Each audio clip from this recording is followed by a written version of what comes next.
I wanted to make a special introduction before I actually upload this video. This video is, I'm warning you that this video is over 3 hours long, so you may want to watch this video in sections. Now, for example, I'm not the kind of person who needs to be in front of the TV all the time, or if I'm watching a video, I don't need to look at the screen the entire time. There's not that many visuals in this particular video. So if you want to go ahead and do something, do some housework while you're listening to the video, that might be ideal, or you may choose to watch the video in sections. There are some pictures that I'm going to draw your attention to, so at that moment I'll say, hey, you might want to come to the screen to take a look at this really quick. But of course the option is up to you. I'm going to go ahead and get into the video. Thank you. I'm going to start this video off by briefly discussing past life discovery. It's funny how life has its twists and turns. Last year during this time, I was terminated from a previous employer who was a part of a sex trafficking ring orchestrated by some pretty high-profile people. I also think it's important to mention that during the same year, I was completely unaware of my true origins. I, Maria Gordon, am the reincarnation of Prince Alamehu. In my past life, I was born in Ethiopia on April 23, 1861, to Empress Terodros II and Empress Robi. My father, the emperor, died by suicide after being defeated by British troops at the conclusion of the British expedition to Abyssinia in 1868. Shortly after, I was kidnapped and taken to Britain to be placed under the care of Captain Tristram Speedy. I was, at that time, an orphan, since my mother, the Empress, passed away on the journey from Ethiopia to Britain, and I found myself alone, with no one to relate to. Okay. At Speedy's home on the Isles of Wight, I was introduced to Queen Victoria at her home at Osborne House. She took a great interest in my life and education. I spent some time in India with the captain and his wife, and it was sort of like their foster kid. However, it was decided that I should be educated in England, and I was sent to several schools due to being relocated several times. I eventually found myself at the Royal Military College, where, based on the information in Wikipedia, I didn't like it there very much. In my current life, as Maria Gordon, I have an aversion to anything military related. Okay, so I just wanted to come off the script a little bit here and just kind of summarize some of the similarities between Prince Alamehu and Maria Gordon, which is me, right? So a lot of things that we do in our current life is a result of our past life. And throughout my life, I always wonder, okay, why is it that I'm interested in this where no one else in my family, my adoptive family, I'll explain that a little bit more later. But obviously I was a lot different than my family and a lot of my peers, okay? And a lot of it has to do with your past life, okay? And some of my videos, one of my videos, I believe it's called Divination Before Spellwork. I'm introducing people into using playing cards for finding out, what's going on in your life, okay? And then another part, one of my lessons I'm offering is showing people how to look into their past life, okay? When you find out things about your past life, you start realizing and putting the puzzles together as to what makes you who you are. So I'm going to go over some of the similarities that Prince Alamehu and Maria Gordon have, okay? Now, I love British clothing. I have always loved British clothing, okay? And there's a picture of Prince Alamehu. I remember seeing it when I started researching who I was. He was wearing pinstriped pants. Now, I remember when I was growing up, how there'd be like these anniversary shows where like old artists they'll show old segments of old artists singing, and they might come up and, accept an award or talk about, their past experience. These kind of TV shows were always like on. My mom would watch them. And of course, I was in that same household at that time. I would remember walking by, looking at, British singers or segments of their shows that they were on, looking at their clothes and feeling a sense of familiarity to it. Now, fashion cycles itself, I would say every 20 years or so. Like, pinstripe pants were probably very popular when Prince Alamehu was an adult, okay? And he was in England around when he was about 18 years old, okay? But I remember thinking, and not just the pinstripe pants. I'm talking about like the overcoats that they were wearing, the hats a lot of times that they would wear. A lot of British singers from the 1960s were wearing a lot of the same clothing styles as Prince Alamehu was wearing at the time he was like a young adult. So I personally think that the reason why I was so mesmerized by these British men on these old TV shows is because I felt some sort of connection to what they were wearing. Okay. Also, I have always liked British artists. Okay. I have always been a fan of poetry. I used to write poetry or experiment with poetry when I was a teenager as Maria Gordon, and through past life discoveries, through readings, I found out that I had an interest in poetry. What is music? Music is just poetry put with added with a melody. Okay, so I have always appreciated British artists, and I'm very grateful that my family allowed for that kind of exposure. Now, I grew up, of course, in an African American family. We'll go into that later. Okay, but there was always an appreciation for all kinds of music. My father had a big interest in different kinds of music. And of course, we listened to things like the Beatles, okay? Now, my father was a Beatle lover, and I, of course, like the Beatles, okay? I will say that my interest and love of the Beatles satisfied two of my passions, okay? Obviously, my love for British coolness, right? And I had a great admiration for George Harrison, okay? I had mentioned just earlier that I spent time with Captain Speedy in India. Okay, now George Harrison had an interest in Indian sounds and Indian spirituality. I would say growing up, looking at these old segments and understanding things about the Beatles, George Harrison was my favorite Beatle. Okay. I do recall taking on British accents at certain times when I was a teenager and as a young child, and even impressing some of the adults that were around me. Now, mind you, if you told me to go into a British accent now, I probably couldn't do it. But I remember just doing it, just being silly, being a little kid or whatever. And I also do remember, and I'm just telling you guys, if you have kids and you're interested in this whole issue of reincarnation, pay attention to some of the things that your kids say. When I was a kid, I do recall using terms and expressions that would be identified as British, such as bloody, rubbish, and I would use the word fag to describe cigarettes. It is believed that the prince died at the young age of 18 on November 21st, 1879, of a lung infection. The prince was buried in a brick vault at the catacombs of St. George Chapel and Wiltshire Castle. A commemorative brass plaque bears the words, "I was a stranger and ye took me in." Now I'm going to go off the script again for just a little bit. That sounds kind of like a sweet story and a sad story about a young boy who gets kidnapped, taken to England, away from his own people, and has to be raised in a surrounding where nobody really looks like him. He's like the only one of his kind. So he must have felt like a misfit, okay? So he kind of bounced around from going to Captain Speedy's, living with Captain Speedy, and then just I did some further research on his time in England. And of course, it was difficult for him to find proper boarding, and basically survive. I don't believe that Prince Alamehu died at the age of 18. I believe that, it was very difficult for him in England, and I believe that he ventured out into other surrounding areas within that vicinity, including maybe even backtracking too close to his homeland, but never actually settled there. I think he was kind of a vagabond, I suspect, okay? Now, mind you, I am in the process of doing a lot of past life background information on Prince Alamehu. But what I have found out so far is that, and what I believe I've come up with through my past life tarot, not tarot readings, but playing card readings, okay, is that Prince Alamehu came here to the United States, okay, at some point, and made a pretty good name for himself in like places like New England and Boston particularly, okay. Um, he was obviously somebody who had a different appearance than the majority of people that he was conducting business with. C.B.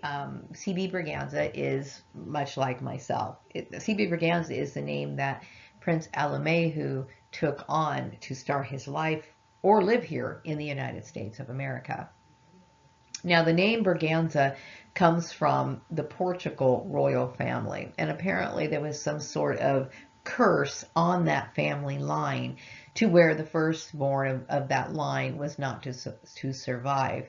Now, Prince Alemayehu is not of Portuguese descent by any means, but the similarity is where he was distanced from his line of royalty. Now, I don't know if he took on the name Braganza himself because he felt like there was some sort of connection due to the similarity of not being on the proper throne, I guess I'm going to use that term, or if somebody else gave him that name. Now, I did like a brief mind reading on it, and for some reason I get the feeling that maybe his soulmate at the time gave him that name to just because based on the history that they know. It's not really that important, but what is important is the fact that he had to use an alias to come here, and he left England. Okay, so his new identity would be Calvin Brazan Braganza. Now, I'm going to go a little bit more into this story, but I did want to say that this is why how I came up with Calvin Brazan Braganza. Okay, I did a not tarot reading, but a playing card reading, which I do have instructions on my divination series. Okay, so if you're interested in checking out how to find out about past lives, check out that video. Okay, and I will put the link in the description box. But I was doing some past life readings, and I wanted to see if there was any other life other than what was the lives that Prince Alemayehu lived. Okay, like all the lives. Okay, I wanted to know all my past lives. Okay, so I found out that I had 88 past lives. Okay, but while I was doing my reading on one of my past lives, I was focusing on the past life before Prince Alemayehu, but I got another reading indicating that this particular person was still alive at that time. Okay, after showing that or believing that Prince Alemayehu had passed away in 1879. So I'm thinking, okay, and then I started asking more questions. Well, where did this person thrive? And it, because you can look up locations or you can do information, get information on past life locations, okay? And I was focusing on where did this person thrive, okay? Now, they thrived, or this person, Calvin Brazan Braganza, thrived in the United States, making a living as an occultist, okay? At this time, I did not have a name to associate with this person, but I was just going off of the timeline calculations on these past life readings. So then I started wanting to do some research on the internet, and I typed in black occultist, okay? Now, when you say black occultist, you could mean black occultist, an occultist that obviously practices dark magic, okay? That's not what I meant. I meant like as in classification of race, black people who practice the occult, okay? And the name Calvin Brazan Braganza came up, and it was on the same timelines that were based on this particular playing card reading, okay? So I started comparing the facial features of Braganza against Alemayehu. And I thought, okay, so then I started doing another reading, okay, to try to confirm are these two people the same, okay? And I did some intuitive readings, and I got them all to be confirmed, okay? So this is what I believe. I believe Prince Alemayehu left England, came here to the United States to start a new life, perhaps and maybe for the main purpose to, of course, get a fresh start, but the American religious freedoms, okay? So he came here and established himself as the Prince of Mystics, okay? And because he wanted to keep his racial identity secret, there was a lot of white racist people, okay? Even though he was not literally, he wasn't focused in the South at that time, because it looks like Prince Alemayehu bounced around a lot here in the United States as Calvin Braganza, okay? But he was in like New England and places like Boston. Even though Boston and those places weren't as bad as the South, they still had their forms of racism. Okay. And we all know that when it comes to racism, people of the black race tend to have more struggles than any other race. So he probably thought it would be a lot easier if he identified as something else. Now, mind you, you're going to notice that he's got different kinds of clothes on than he did in England, okay? Now, mind you, he had some pretty sharp clothes in England, okay? But he was flipping it around and really rocking some of these cool styles that seem kind of ethnic. Now, in this picture, you're going to notice that he's got a turban on, okay? I believe, now I'm not sure, but I personally think he was wearing this turban to disguise his curly hair. This way that maybe his features, because people of Ethiopia and some Indian people, I'm not saying all Indian people, because there's different there's a caste system in India, okay? There's light-skinned people and there's dark-skinned people. There's people who are kind of in between, okay? I personally think that he was kind of passing for an Indian person, or at least trying to, being as ambiguous as he possibly could and trying to get by. So by wearing a turban, he could cover his curly hair, okay? Therefore, people would think, oh, okay, he's wearing a turban, and so big deal, okay? That's something that's that's expected for people who are Indian, right? So nobody's going to sit here and overly question it. I personally think that he wore them as a disguise, okay? So he wears his nice ethnic clothing. He seems to be thriving in his occult business. So according to what I've read about Calvin Braganza, he ended up dying in 1956 in New Jersey. Okay, so this is where I'm filling in based off of some of my readings about this person. Now, here are some similarities. I believe that Calvin Braganza has a history that goes a little bit further than just being Prince Alamehu, which I'm going to go into in the next slide. Okay, but and I'm going to go in a little bit about my soulmate, and I'm still learning more about my soulmate. I have been with my soulmate all of my 88 lives in some way, shape, some way or another, okay? And when it comes to reincarnation, you might marry your soulmate in one life, and you might end up giving birth to that same person in the next life, okay? Or them giving birth to you in the next life, or something. You know, it's always like one thing after people like for example, there are some religions like who believe in having large families because they believe in recycling old ancestors, because ancestors want vessels now, right? So they encourage not taking like birth control and stuff like that. This is just some food for thought, okay? So I have been with my soulmate forever, okay, basically in every single life journey. What else did I want to add in this? Okay, so I believe that the people, Queen Victoria, as well as Captain Speedy, along with some of the instructors that kind of quote unquote befriended Prince Alamehu that were in England, either helped him escape or threw him out of England for whatever reason. Okay, I don't know how all that works. Like I said, you know, I'm going to be keeping track of all my past life readings about Prince Alamehu and discovery of reincarnation on my YouTube channel. Okay, but I will not go too deeply into the whole issue of cloning and all of that on Patreon. And I have my professional reasons for doing this. Okay, now going back to Calvin Braganza.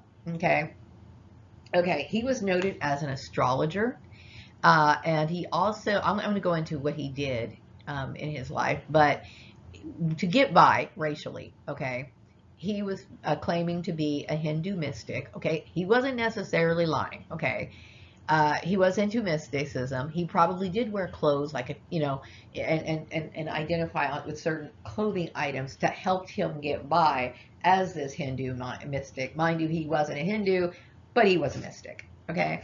And there's been a lot of controversy as to where this person actually was born, because, you know, you know, you can't keep up with the lies. Okay. You might forget saying something to one person and come up and say something to another person where you were born. Okay, so there's really no hard facts on where this person, as Calvin Brazan Braganza, was born. Okay, he kind of kept that private, which I know this must have pissed off a lot of white racist people when they found out, or some people probably knew who he was because he did get targeted like I did. Okay, which I'm going to go into briefly. Okay. Um, Now, he did this not because he was trying to just say that it was cool to be a Hindu mystic, but he was trying to avoid having to deal with the harsh reality of racism, which is something that I think most people, if they had the chance to be able to hide it for their own protection, that's exactly what they're going to do. Now, Calvin Braganza traveled with his soulmate. How am I going to like merge this two together without making this video like 5 hours long? Okay. I'm trying to figure out exactly how his soulmate ended up with him here in the United States, seeing as how their origins are so different. I'm going to be confirming a lot of my hypothesis in the future on my YouTube channel, but for now, I believe that there was some sort of arrangement. Perhaps here's some theories. Okay, number one, possibly people like in the royal family that assisted in his capture may keep track of people's lineage. Okay, so therefore they made it so that this particular person, his soulmate, arrived in the same places that he was. And it could have been the fact that they took Prince Alamehu and brought him over to England so that he could be with his soulmate, because this person was already there. As a matter of fact, I do know that we're talking about the Howland family who still lives in England. This is right. Now, there's so much to this story that it's hard for me to put together. What you do need to know just for this video is that he was with his soulmate, who family was living in England. Okay, I remember telling this story on my YouTube channel before, but there is so many parts to this. Okay, so at some point they must have got together in England and came to the United States together. Okay, so he was thriving in his business, and then I started dealing with, I'm going to refer to myself as I, okay, because I as Calvin Brazan Braganza was dealing with being targeted, much like I'm being targeted as Maria Gordon. Okay, I was dealing with infiltration, abuse. I was dealing with, backstabbing and the same kind of tactics, racist tactics that were enacted on me as Maria Gordon. It was being enacted on Calvin Braganza. Okay, my wife at the time was my soulmate as a soul traveler for many, many, many lives. Okay, now my soulmate was somehow tricked into or manipulated into being like an informant and somebody who was starting to kind of, from what I understand, kind of turn against me, which must have broke my heart. Okay, so to kind of speed this up, my soulmate ended up having my child, which my child ended up being a woman named Louise Gordon. Okay, Louise Gordon ended up having my soulmate, giving birth to my soulmate again, James Calvin Gordon, who was my father as Maria Gordon. I know it gets really confusing, and believe me, I have to sit here and like go back to it myself. Okay, so the purpose of why I'm making this video is to help, is to teach people some of the things that I've learned on the way of self-development throughout my life of dealing with being a targeted individual. But I want to kind of give you a background of who I am and the obstacles, the ridiculous obstacles that I still continue to go through today, but I'm still standing. Okay, so I'm trying to encourage people to hang in there. Okay, so now I am the Prince of Mystics as Calvin Brazan Braganza, who married his soulmate, who ended up dying, I believe, in a car accident, okay, at some time. My daughter Louise that I had with my soulmate was ended up being raised by her grandparents, who I believe lived in Chicago. There was a controversy of me being able to have custody of my child because of my religious views and who I was. Okay, I was a successful occultist, just much like, whatever. I was an occultist. I was doing well. As a person of color, that was kind of a controversial thing. Anytime a person was thriving, okay, there was a lot of racial harassment, okay, and I believe that that's exactly what happened to me in my past life, and it's happening to me now as Maria Gordon, okay. There's something else I want to add before I go into the cloning issue, because, so just to summarize this up, I married my soulmate. My soulmate ended up dying, but we did have a child together. My child, Louise Gordon, was raised by my her grandparents here in the United States in Chicago. My soulmate, of course, like I mentioned, died, but my daughter, Louise Gordon, gave birth to gave birth to her own mother. Wait a second. How does this work? This is so crazy. Okay, now Louise, my daughter, gave birth to my gave birth to her own mother in the form of, oh, this is so mind blowing, in the form of James Calvin Gordon. Okay, so getting James Calvin Gordon as me, Maria Gordon, is actually my grandson, but my grandson had me cloned so that I could be his daughter, Maria Gordon. Way confusing, I know, but just follow this along as best as you possibly can. We're moving on to the next slide. Now, as I mentioned before, in my previous life, my soulmate, which would be James Calvin Gordon as Maria Gordon, but in my past life, my soulmate was a woman, and my soulmate gave birth to a daughter, Louise Howland. Now, Louise Howland used the last name of her grandparents because I did not have custody of my daughter. My last name, I was going by the name Braganza, and Louise just went by the last name of Howland. She didn't take my last name, at least not when she was adopted by her grandparents. My soulmate died in a car accident, which made it so that Louise had to end up in the custody of her relatives. And it seems as though Louise Howland, I believe Louise Howland was born in 1910. When she got older, okay, my Louise Howland gave birth to her own mother in the form of James Calvin Gordon. There you go. And my father's name, my grandmother, oh, sorry, she was my grandmother as Maria Gordon, but Louise Howland was my daughter in my past life when she gave birth to her own mother, who happens to be James Calvin Gordon, right? This is so bizarre. Okay. He was given the middle name of Calvin. And let me see here. Calvin is a name that I used in my past life as my first name, and then of course my father used that as a middle name. You know, when I do the research on Calvin Brazan Braganza, I find it fascinating and I get excited learning more about him. And I will say that while I've been like, just kind of reflecting on what I already know about CB Braganza, I can tell you that I have this fondness for him. Now, obviously, that sounds kind of weird, but this was my previous life.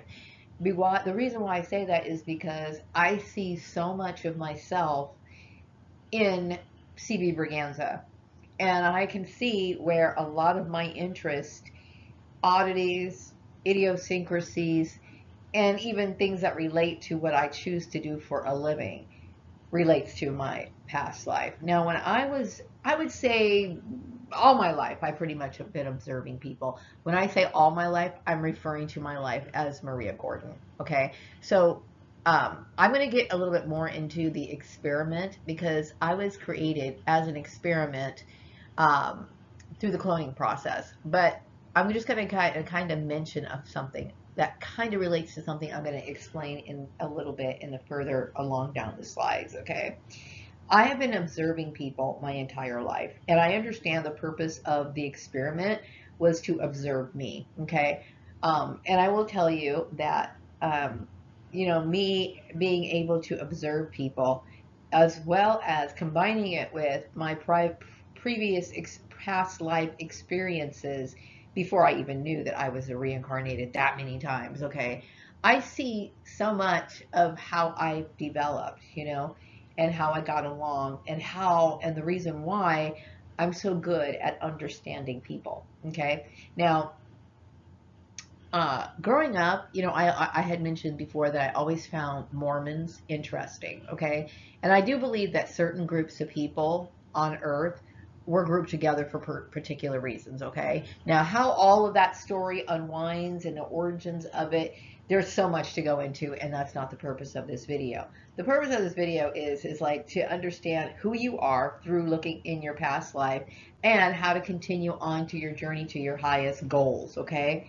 But when it comes to my occupation as in my past life, okay, here's I know that I've been gifted with the ability to look at people's faces and be able to infer things about them. And I have been doing this since I was a kid as Maria Gordon. Now, I do remember when I was working at a news station, I met this one guy and I asked him if he was Mormon, right? He started laughing and said, no, he is not Mormon currently, but he was raised Mormon. I have this theory, okay, that our beliefs, the things that we are exposed to externally, internally, as well as our DNA makeup, okay, determines the shape of your face. Bizarre? Does it sound bizarre? Okay, well, anyway, as I was researching CB Braganza, okay, now I remember making this comment to this person while I was working at the news station back in 2007 or 2008, right? Okay, now, no, it could have been 2007 or 2008 because I stopped working there in 2007. So it must have been like 2005 or 2006. Okay. But still before I knew I was CB Braganza. Okay. I looked up, you know, what CB Braganza did as a profession, and he was listed as quite a lot of different things. But one of his things that he identified himself was a phrenologist. Okay. And the study of phrenology is studying the contours of the skull based on the form on a belief that they're indicative of mental facilities and characteristics of people. Okay, so I had no idea that I was CB Braganza, had no idea that I was someone who did this as a profession or part of my profession in a past life. But all my life, I've been looking at people, classifying people, and being able to infer things about them as Maria Gordon. Okay, so I love CB Braganza. I do. I love it. As a matter of fact, in a few slides from now, I'm going to show you a picture that I just recently took that was inspired of one of the pictures of CB Braganza, because I have such a fondness of this man, because I love his style, I love his trade, what he did for a living. Also, another thing that he did was he was an astrologer. He incorporated astrology into his work as an occultist, okay, which I kind of do. You know, like a lot of astrologers cast charts and they can pinpoint, you know, certain things, but I do refer to a lot of websites, okay. The most I use astrology for is to describe people, like, you know, when I do my celebrity readings. And then I also use astrology to plan spells and stuff like that. Now, I also went by the using my ability as a seer in my profession in my past life, which is, this is what I do right now. Like, I'll talk about, you know, things that are going on around me, who's involved, giving out, like, you know, celebrity messages and smacks on the hand for being a bad person, blah blah blah, all because I'm a seer. Also, I also describe myself as a teacher, okay? And I love teaching. This is one of the reasons why I make social media content, because I love sharing things that give life. You know what I mean? If people could change their view on how they see that flower outside, maybe they won't feel so hopeless. You know what I mean? I love the person that CB Braganza was. So when it comes to your past life, okay, your personality right now or certain little things that you do could very well have something to do with your occupation that you did in the past life, your hobbies, or the occupation that you're doing now. Now, as I mentioned, I had used the past life tarot reading, or sorry, playing card reading from Magnolia and Ash on a creepyhollow.com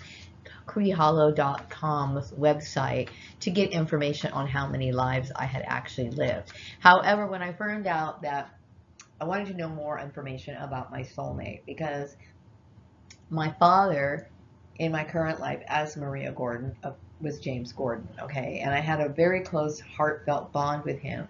He died when I was in my 20s, okay? Um, I did some research on him, my own personal research, and did some intuitive readings and other methods of divination to determine who our origins are. Like, where does this all begin? Okay, and it comes out that, and when I got this message, I really went through the whole. This is not possible. This isn't possible. It seems ridiculous. Okay, but my father was King Tut. Okay, King Tut, and I was his wife, according to what my past life readings came out. And I thought it was ridiculous, okay? But when it comes to ridiculous and when it comes to cloning, okay, you got to understand just about all kinds of things are possible. I will go a little bit more into cloning as we get further into this video. And this video might be a little long, so you might want to watch it in sections. Or I'm the kind of person, if I really feel amused about what a person's saying in the video, I'll play it in the background while I'm doing my work, okay? Because there's really not a whole lot of visuals in here, except for when I'm showing pictures of Prince Alamehu. And if there are visuals, I think I'll mention it just in case you are doing housework while watching this long ass video. It's kind of like I'm hanging out, or you're hanging out at my house, or hanging out at each other's house, and I'm just kind of getting your attention from here and there every now and then, okay? So my origins are Egyptian, and Egyptians have often been classified and suspected of being an alien race. Okay, so my as my life as CB Braganza, and my daughter that was raised by her grandmother ended up getting married, being an adult. What happened to poor little CB Braganza is that he was dealing with a lot of bullying. Now, everybody knows that Maria Gordon, as a matter of fact, my YouTube channel has over 1,400 videos describing myself as a targeted individual. CB Braganza dealt with the same sort of harassment that I'm dealing with in my current life. And the sad part about CB Braganza is he could not deal with it anymore. He ended up taking his own life at the age of 95 years old. Okay, now how he ended up killing himself, I don't know. But he did pass away in New Jersey, according to the brief information that I was able to obtain about him. Okay, now apparently from my past life reading, my father, James Calvin Gordon, was very blessed to spend time with CB Braganza. So they had a, grandfather grandson type relationship, which is something that I missed out a lot on as Maria Gordon. I did not have close family ties, which is something that I always wanted. Having a family was really important to me. But anyway, going back to this whole story about me and my soulmate. So my soulmate and I go back long time. Originally, when you look up the ancestry of Tut and his wife, both him and his wife were relatives. Okay, they were what do you call it? I believe I was a half sister of King Tut in the beginning. This kind of stuff happens, which is kind of funny because as in my life as Maria Gordon, I am not somebody who likes incest. And me putting people down, I'm not putting people down who are interested in incest. It's more about the fact of, if I'm not attracted to you, I'm not attracted to you. If I'm not giving you, if you don't, stimulate me, or, visually, or you don't like, there's nothing about me or people that I'm related to that I'm attracted to. Okay. Some people work the opposite. It's a personal preference. Okay. But whatever. The relationship that I had with my father, and I was very fortunate to have an offspring, Louise Howland, with my soulmate. it's our bond of love apparently seems to be deeper than sex. Okay, it's a merging of the minds and some sort of deep soulmate connection. So that's what I can tell you about my soulmate, uh, as much as I possibly can, and the origins of, where we come from. So somehow or another, from Egypt, we ended up going into Ethiopia, which, when you think about how all these countries are closely connected, people migrate, they move from one spot to another. Okay, this is one of the reasons, and one of the ways that different races kind of mix and blend, because people travel and whatever. Okay, but my origins started off as in Egypt, and then I ended up going to Ethiopia. And that's where it starts. Now, I want to go into the relationship that I had, my father, James Gordon, had with C.B. Braganza based on my intuitive readings. All I know is that they did have a relationship. And then at some point, okay, my father joined the military, okay, which is a branch of the Air Force, while he was in, I believe, Pennsylvania, or when he was living in Michigan. But anyway, he decided to join, and then somewhere along the line, okay, in 1956, when I committed suicide, okay, I believe my father was already in the military. He did join the Freemasons. Okay, my father was briefly associated with the Prince Hall chapter of Freemasons. Prince Hall is a specific lodge for African American people of color. Okay, um, among Freemasons. And so I don't know exactly what they were doing or whatever, but my father decided, and within his group of Mason friends, decided to have me come back, as a child of his. Okay, so I'm going to go in a little bit more about that in the next slide. I'm doing a little backtracking, but I did mention that if I wanted to get your attention on a particular slide as you're doing your housework and listening to my video, if you're not in front of the TV or your computer or whatever, I think this picture is worth viewing. Now, this is a depiction of King Tut and his wife. Okay, meaning this was me and my soulmate at our very first part of our existence. Okay, so my dad, James Gordon, was King Tut, and he's on the left, and I am on the right. I'm not even going to bother trying to pronounce what my name was in my past life, but you get the message. Basically, what people are on Earth are rehashes of their old selves. So, like, this is where it starts and begins, based off what I understand, is that I was the wife of King Tut, which is also his half sister. And so each and every life, we follow each other. And when you think about doing your own past life investigations, it's good to say, take notes, find out who you are, and get as much information as you possibly can. But it's amazing how the reincarnation process works.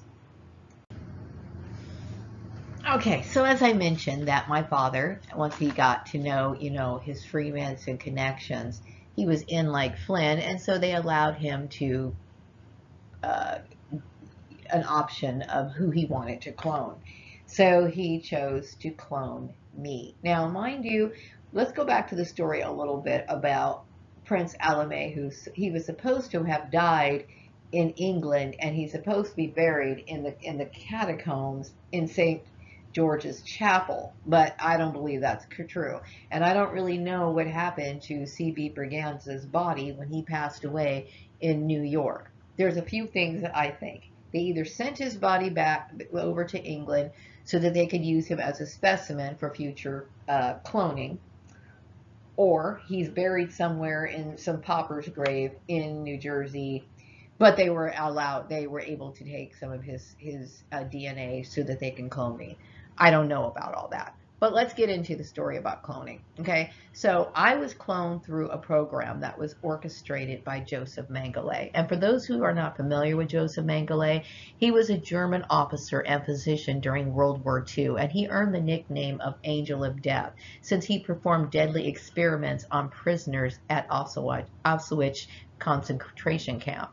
In fact, he often served as one of the doctors to administer gas in the gas chambers.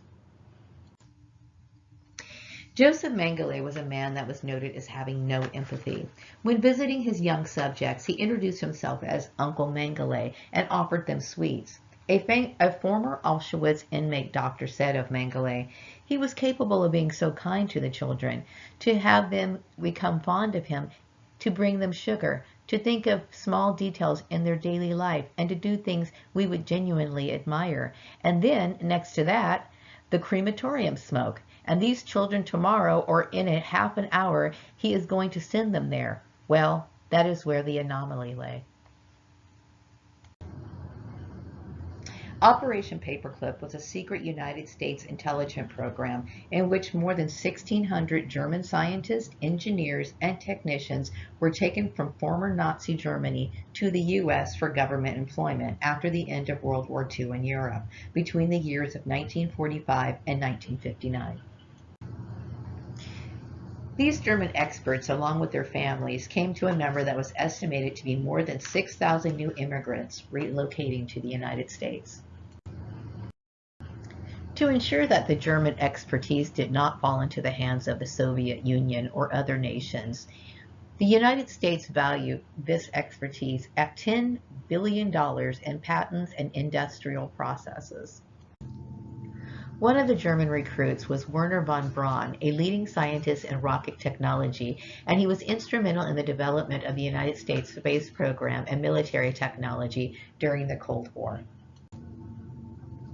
Although Joseph Mengele was reported to be in Argentina, it is speculated but not confirmed if he became a citizen of the United States. Be his place of residence in Argentina or the United States, it was through the collaboration efforts of Operation Paperclip that most likely solidified his ties to the United States. Although German expertise made substantial contributions to American scientific advances, Operation Paperclip has been considered controversial due to the Nazi affiliations of many of the recruits and the ethical implications of assimilating individuals associated with war crimes into American society. Mengele was noted for his inhumane experiments on twins. In the first phase of the experiments, pairs of twins and persons with unique differences were subjected to all kinds of torturous examinations. Many of his subjects, or shall I say victims, were photographed and plaster casts were made of their jaws and teeth, and prints were taken of their fingers and their toes. As soon as the experiment was completed, his subjects were killed by lethal injections to the heart. And then the next phase of the experiment would begin with the autopsies and the internal organ examinations. Okay, I think you get the picture. Joseph Mengele wasn't a very nice guy, but he was associated with my creation. As I mentioned, my father, James Calvin Gordon, was in the United States Air Force, and during his time, he was recruited to join the Prince Hall branch of Freemasonry, in which he got to choose who to clone. Okay, my father chose to resurrect C.B. Berganza by cloning, and this is where I come in. Now here's a chance to come and look at your screen if you're busy doing housework and just kind of listening to my video. If you want to take a look at this picture, you know, I was kind of fascinated when I was in my bathroom and I was realizing that I was wearing a turban. Now, I wear a turban sometimes because I don't like to comb my hair every single day in the house, right? So there's times, you know, if I go outside, I usually wear a hat or I wear a scarf or a turban sometimes in my house, right? So, at least during the wintertime, because it gets really hot, you know, during the summertime. But anyway, depending on, you know, and also I have to take consideration of like what kind of material the turban is. But I do wear turbans, you know. So I took a picture of myself because I had this like deja vu flashback of me being Prince Alemayehu CB Braganza. So I took a picture, a selfie in the mirror, and I love comparing my face to CB Braganza. Now, just to go back into the story a little bit, we all know that I was born from the cloning process, okay? And I know a lot of people are very concerned or confused about clones because most people believe that humans have not been cloned yet. Okay, so that is the story that has not yet been formally released yet. When that will be, I don't know. It may never be, and that's fine, okay? A lot of these sort of like conspiracy theories are slowly making their way to what I call mainstream belief systems. Okay, there was a time where if you said certain things, people would kind of doubt you and they would try to shame you, shun you, laugh at you, ostracize you. But we are at a time right now where people are starting to wake up a little bit. Like they've been wondering, okay, is there something to all of this? And there is, okay? Yes, people have been cloned for a very long time. I am not the first clone, and I may not even be the last clone, okay? But cloning has been done, I would say, probably as early, or I should say early, but I would say I'm thinking somewhere, at least starting somewhere in the 1930s, and it could have been even longer, been going on longer than that.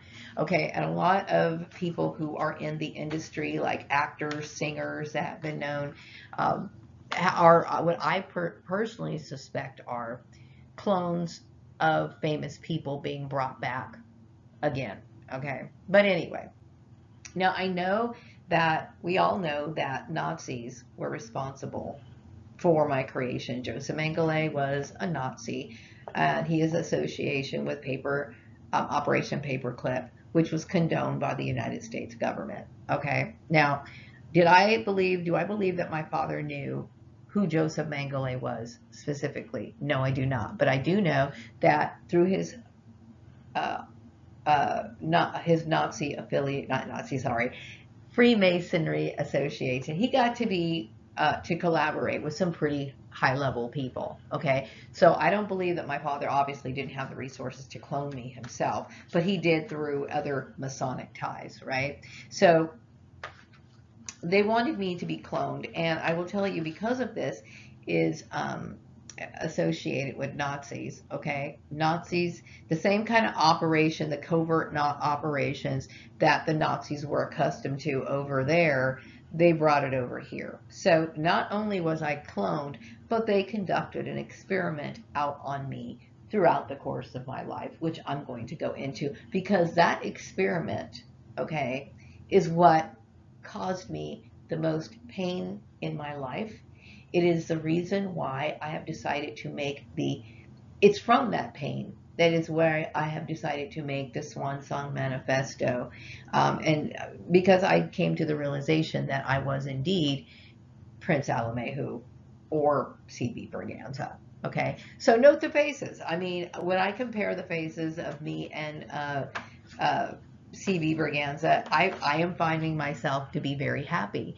I will say, before I go into what this experiment was and some of the harsh and cruel treatments that I received, I will say that CB Braganza and me, the reason why the harsh treatment, or what was used as an excuse for my harsh treatment during this experiment, was the fact that I was a man in my previous life, which of course is CB Braganza, right? And there was a lot of intense hatred for me growing up in my community. As a matter of fact, they set it up to where I never would have any stability, and they also set it up to where everyone that I ever would know would betray me. This is the mindset of Nazis. Okay, I'm going to go a little bit more into the experiment in the next slide. So it is believed that I was born with a twin, and I had found this out through intuitive messages, and I confirmed it through card reading. I was born with a twin, and I do believe, because Joseph Mengele was fronting this experiment, okay, that my twin I was born with a twin for a specific purpose. Okay, I did mention that this was an experiment, not just me being a clone, but this was an experiment. Okay, and the experiment could have well been, or maybe a part of the experiment may have been the study of my twin growing up in privilege while I had to struggle. Now, I have no idea the life that my twin actually lived. I do know who she is, okay? Now, the cloning process involved, of course, a woman. Now, sometimes, I shouldn't say of course, because I don't know much about cloning. So the first thing that I was concerned about when I first understood that I was a clone, my concern was I born naturally, meaning coming out of the womb? And the message that I got is that I was, okay? And the woman who gave birth to me is a well-known Motown singer of the 1960s through the 80s, okay? That's all I'm going to say. However, she is a clone or a spawn of Cleopatra, okay? So the cloning process is much like dog breeding, okay? I know that sounds horrible because I'm not a dog, but what it is when you're taking ideal traits and possibly eliminating imperfections. There are some dogs, for example, that are meant to be hunters, pointers. They're supposed to have acute smelling or whatever. And this is done deliberately to breed out certain imperfections and to intensify certain kinds of traits, right? So, with my association with Tut and Cleopatra, I suspect that I may have been custom made. When I was born with a twin, and apparently my birth mother chose to keep my twin and give me up for adoption. But I do believe that must have been a part of the plan. Like she was kind of like a breeder, sort of like, because obviously my father wanted me, and so I guess her womb was available. Okay, I do wonder sometimes, did my father know this particular singer at some point? Because I do know that my father spent a lot of time in Detroit. Okay, I will have to do some past life readings to investigate a little bit more. Okay, but she was the breeder, and she also had a child. What do you call it? A fraternal twin. So my twin that I have is not my identical twin. She is my fraternal twin, and she has a different father, but we have the same mother, okay, that I know of, okay? Now, because my biological mother is a singer, I'm assuming that my twin got to go to school in, a decent area, possibly experience not so much like a little bit of a much better environment than me. I believe that because of who I was, which I'm going into a little bit more, that these Nazi people, Joseph Mengele, and the people at the top of the pyramid, meaning the same people who were same family line that Prince Alamehu was associated with in England, were either targeting him on purpose through this experiment, or they were just ignorant and didn't know that they were making my life a living hell. But anyway, what would happen is that I believe that my twin went to school and was able to focus on her studies, her playmates, her regular childlike life, where I was set up in an environment with people who had Nazi ideology, as well as having agents going around telling people that I was a bad person. Now, mind you, most of this the negative targeting didn't actually occur until my second year. I'm going to call the first grade, the second year of the school system, because kindergarten, of course, is your first entry into the school system, okay? I would say that kindergarten went pretty goddamn good for me, okay? And I enjoyed it, and I was very, active playing with kids and having somewhat of a normal social life, okay? Then when I got into first grade, they started studying me a little bit more, and this is where I got a lot of the teasing. Now, one of the things is that I believe that they wanted to see and test how strong I was as a person of character, and also how much pain could I tolerate. Okay, and I will tell you, Year after year, it was a lot of bullying, a lot of racial bullying, a lot of it was racial bullying, okay? And growing up as a child, um, you know, it started off, like I said, in first grade, and most of it was bullying over my race. Okay. I did get a lot of kids who would call me things like know it all, like I thought I knew everything. Aren't you? You think you're so smart type comments and all this other stuff. Now, at the time, I had no idea who Prince Alamehu was or C.B. Berganza or anything like that. Okay. But when I think of the purpose of Joseph Mengele creating me along with another person as part of an experiment, I do believe that I was the one who was set up to basically be bullied or possibly bullied to the point of suicide. Okay. I will tell you, this experiment has been extremely cruel.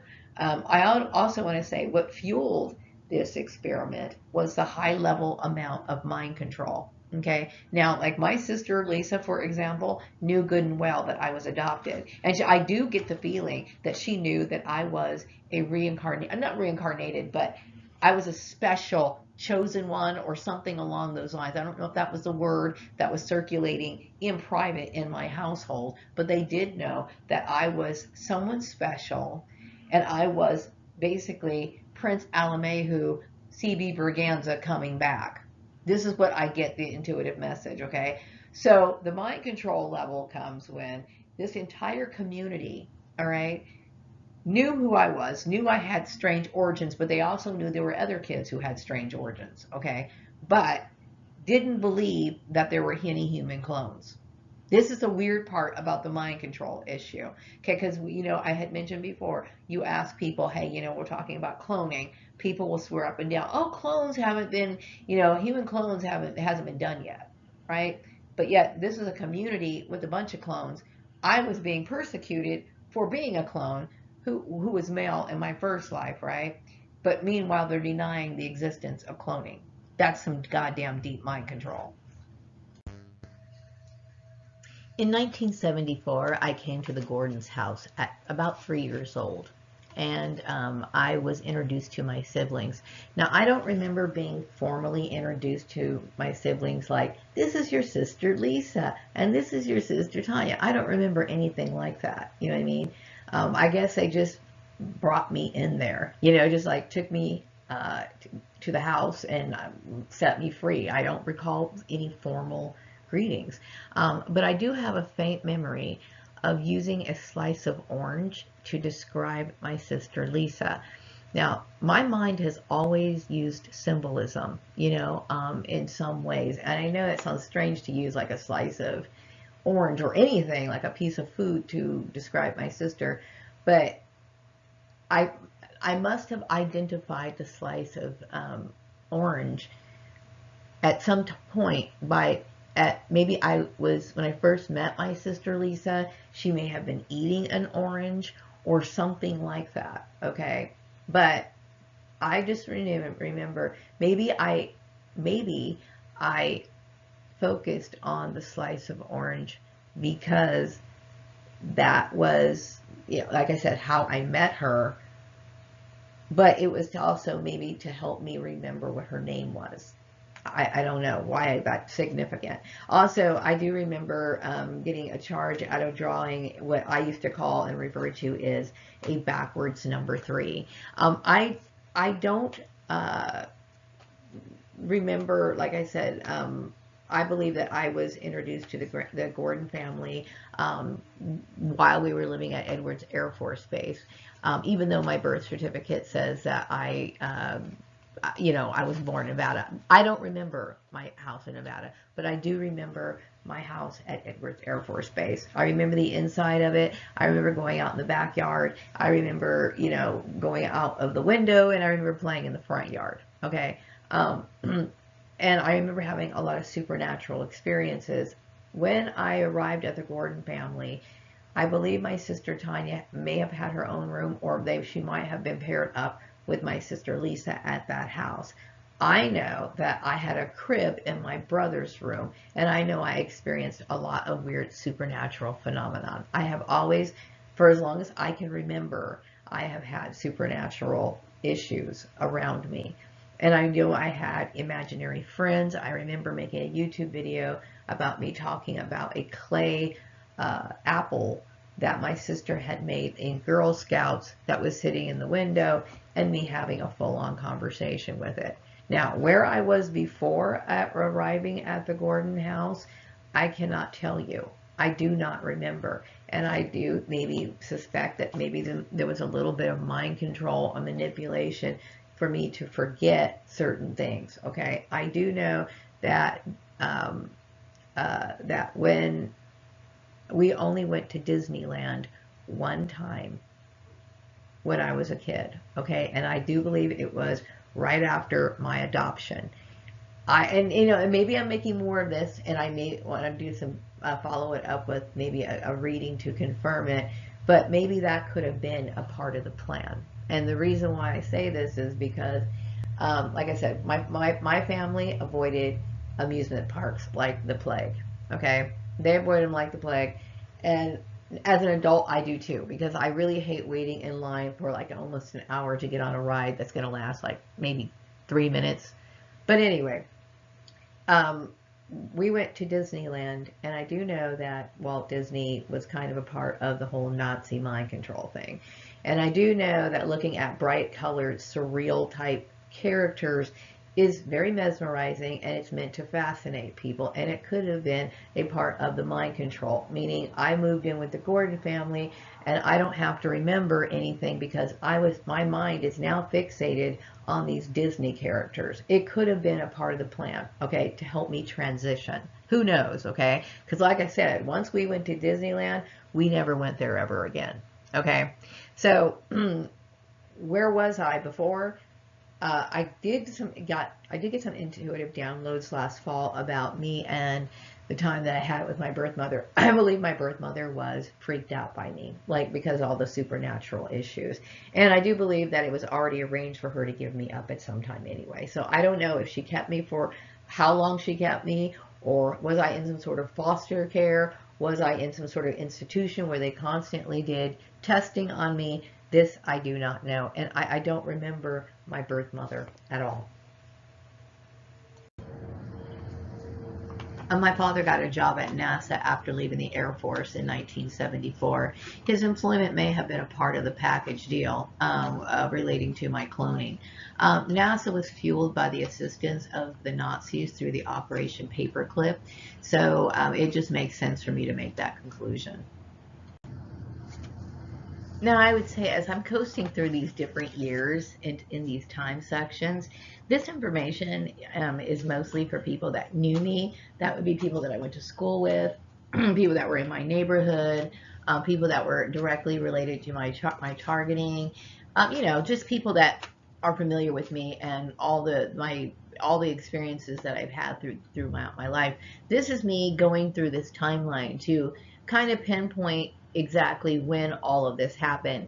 And I'm starting off with like 1974 because that, of course, is when I arrived at the Gordon house. So I'm going to be taking this in sections. So from 1974 to 1976, my father started studying with Jehovah's Witnesses. This was a religion that my grandmother, Louise Howland, decided to convert to. And so my father decided to take on a Bible study. My grandmother lived across the United States. She lived in Pennsylvania. So I don't know why she suddenly decided to take in like a Bible study. I do know that he hired a person to help him build the additional room to our house. So he was a Jehovah's Witness, so we did have weekly Bible studies at our house. Overall, I would say at that time, based on my memory, that my family life was rather happy. My relationship with my siblings, we had our little disagreements and stuff like that, but overall, I would say that it was supportive, meaning like, I got along with my brother We were really young at the time. And I know that my mom said, like, when my brother first saw me, that he really liked me. Like, you know, he felt like a sense of, like, of being protective towards me. Lisa, my sister, has always been a little bit selfish. And I know that Tanya, even though that she was like 10 years and like 1 week exactly older than me, she did seem interested in things that I would say. And she did seem like she was paying attention to my development. And this could be because of the monitoring system, meaning that I suspect that my sister Tanya was also a target of this program. And as we go into the different time sections and the years, I'm going to bring up some things that maybe like um, pinpoint, you know, exactly or what I'm suspecting of certain individuals that came into my sister's life and intensified her mental problems. Okay, so overall, like I said, you know, the family life was good at that time. My dad had friends that would come over to the house. I had mentioned that we had a white person to help my father with the down payment of the house. Now, you know, I grew up seeing white people come in and out of my house all the time. Okay, I did understand that things like racism did exist, but because I had noticed that there was such a nice camaraderie between me, my dad, and his so-called friends, you know, I didn't think about it. You know, I just figured, okay, some white people were evil and some weren't. Now, mind you, these people who were coming over to the house, as I'm older now and I'm doing intuitive readings, I now understand these people were informants. Okay, and this is one of the reasons why these white people were so accommodating to my dad. You know, he's sitting here getting help, getting a house. He's getting set up over at NASA. It seems like all is wonderful, right? But there was always an agenda. Now bear with me a little bit on this video because I'm kind of going through timelines and I understand how old I am. So I know good and well not to sit here and go through every single year that I was in existence, okay? To me, 53 is not that many years, but when you think about talking about each little event that happened to you in your life year by year after year or each year going through it, it would get exhausting. So, but I am going to summarize some things that I think are kind of key points to this because what I'm trying to do is this was an experiment on me, right? And obviously throughout the course of the experiment that these people were like monitoring me, I have mentioned in my video and in other videos before I even realized it was a target in this program that I have always been good at studying people. Okay, so I'm going through the timelines of my life so that people that remember me, knowing me, growing up with me in person, okay, can go along through these timelines and they know exactly what I'm talking about and they know I'm telling the truth, even though there really shouldn't even be any question about it, okay? So in 1976, I entered kindergarten. Now, I think it's really important for me to sometimes mention who was the president at that time. At that time, we had just got done with Gerald Ford. Okay, so then Jimmy Carter starts coming into the office. I remember that year. Now, I have a very good memory. My childhood memory goes all the way back to when I was about 3 years old. Okay, and it usually it's very vivid. Okay, that year it was the bicentennial, so I remember things being very intense in color. Okay, like I'd go outside and I'd see fire hydrants that were painted in patriotic colors. As a child, that really fascinated me and I enjoyed seeing it. Okay, so I do remember when I was in kindergarten, I started off like any other kid. Okay, like when you're that little, nobody really cares about color. Okay, even I would say a lot of even parents who are racist sometimes let their kids play with people of color because they feel as though on a social level it really doesn't matter. You're just kids, they're being occupied, whatever. Okay, so I remember starting off in kindergarten having a normal foundation, meaning I'm going to school. You know, I'd be hanging out in the sandbox. If I wanted to build a sandcastle with kids in the sandbox, it's fine. Or I could go on the swings and have plenty of kids to play with. I never had any problems. Okay. Now I do remember meeting the girl in my neighborhood, or should I say around the corner from my neighborhood, who now when I do these intuitive readings, I come to the understanding that she too was a clone.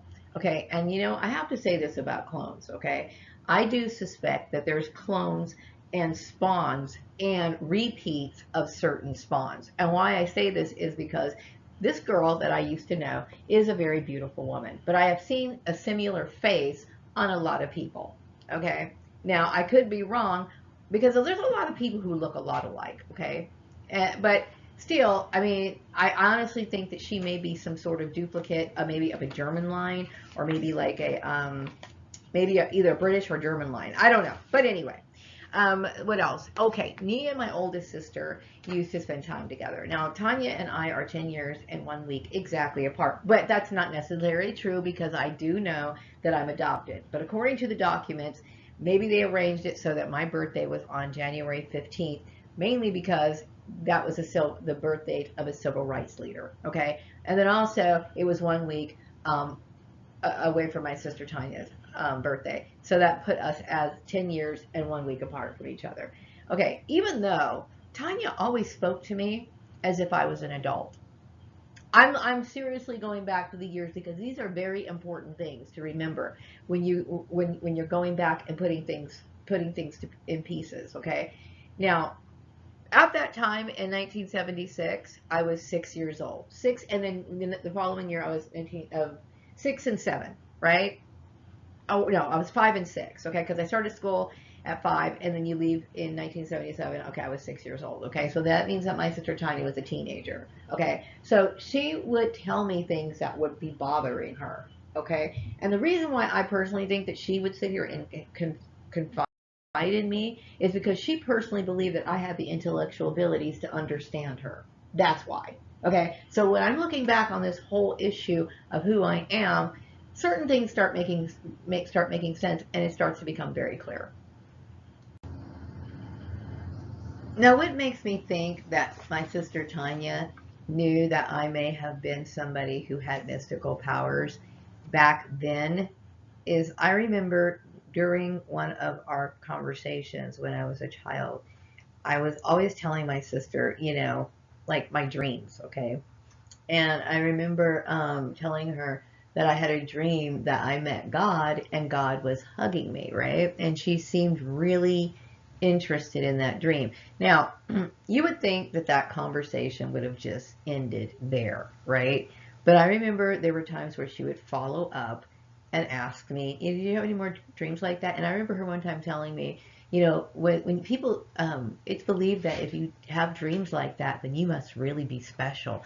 And she would be like, kind of like really into the whole thing, right? Because most times when you tell your sibling something, they either listen for a little bit and they're like, oh, okay, that's cool. And they just kind of move on and forget it, right? But she had an interest in me telling her these things, right? Because this is what I'm thinking now, that my sister and everyone in my family already did know that I was like what they call the chosen one. Even though she didn't see me or use the word clone or put it together that I was a clone, she knew, she must have known something about the C.B. Berganza person and some sort of, what do you call it, uh, mystical abilities that he had.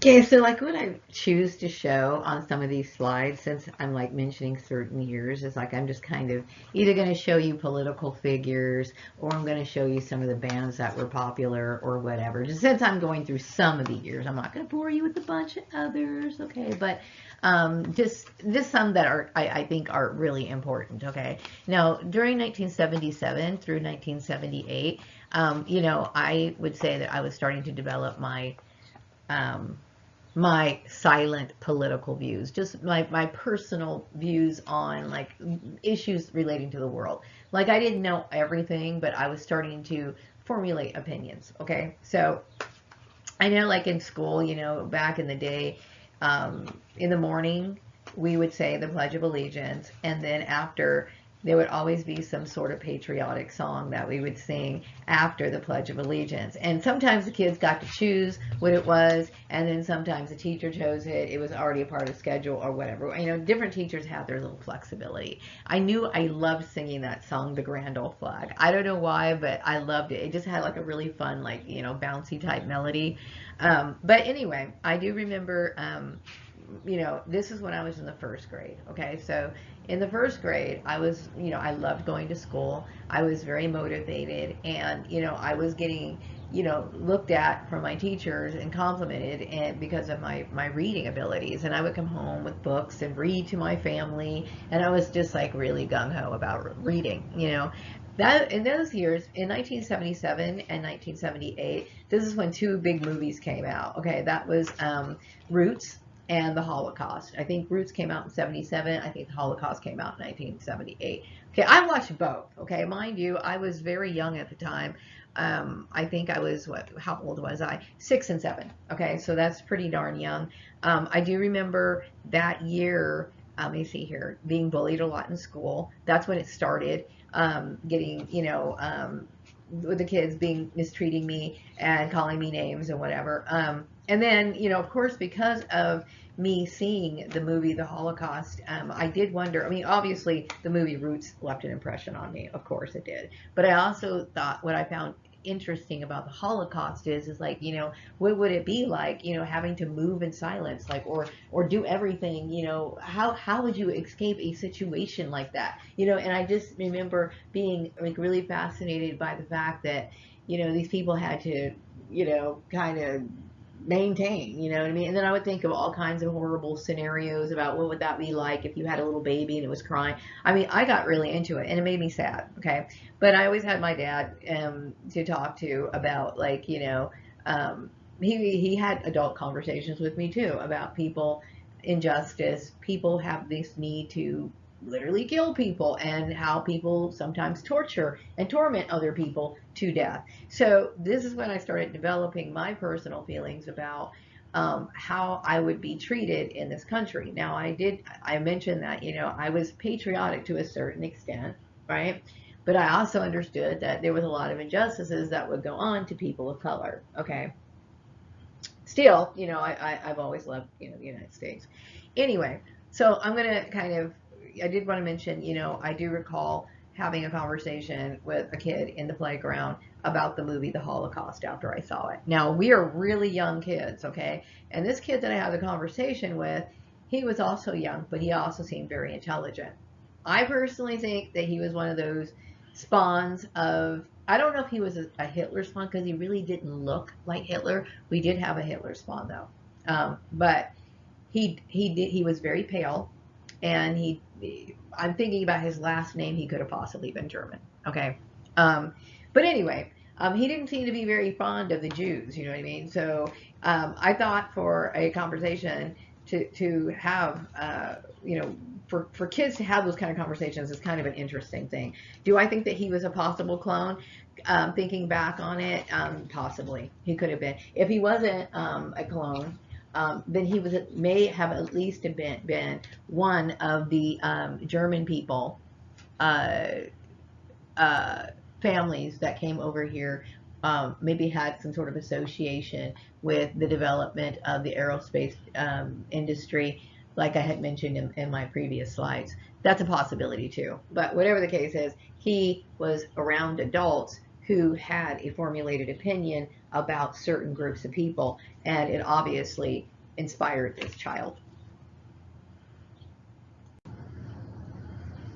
Now, this is a year that I had a really bad school teacher, and I could not understand why she treated me the way that she did. I'm trying to think, in that classroom, there was very few African American kids in my grade school, but I do remember she just always treated me really bad, and I do think that she must have been a racist. I know that we had we had, like, parents that would come in to help the school kids, like parent teacher aides, or they used to call them den mothers or school mothers.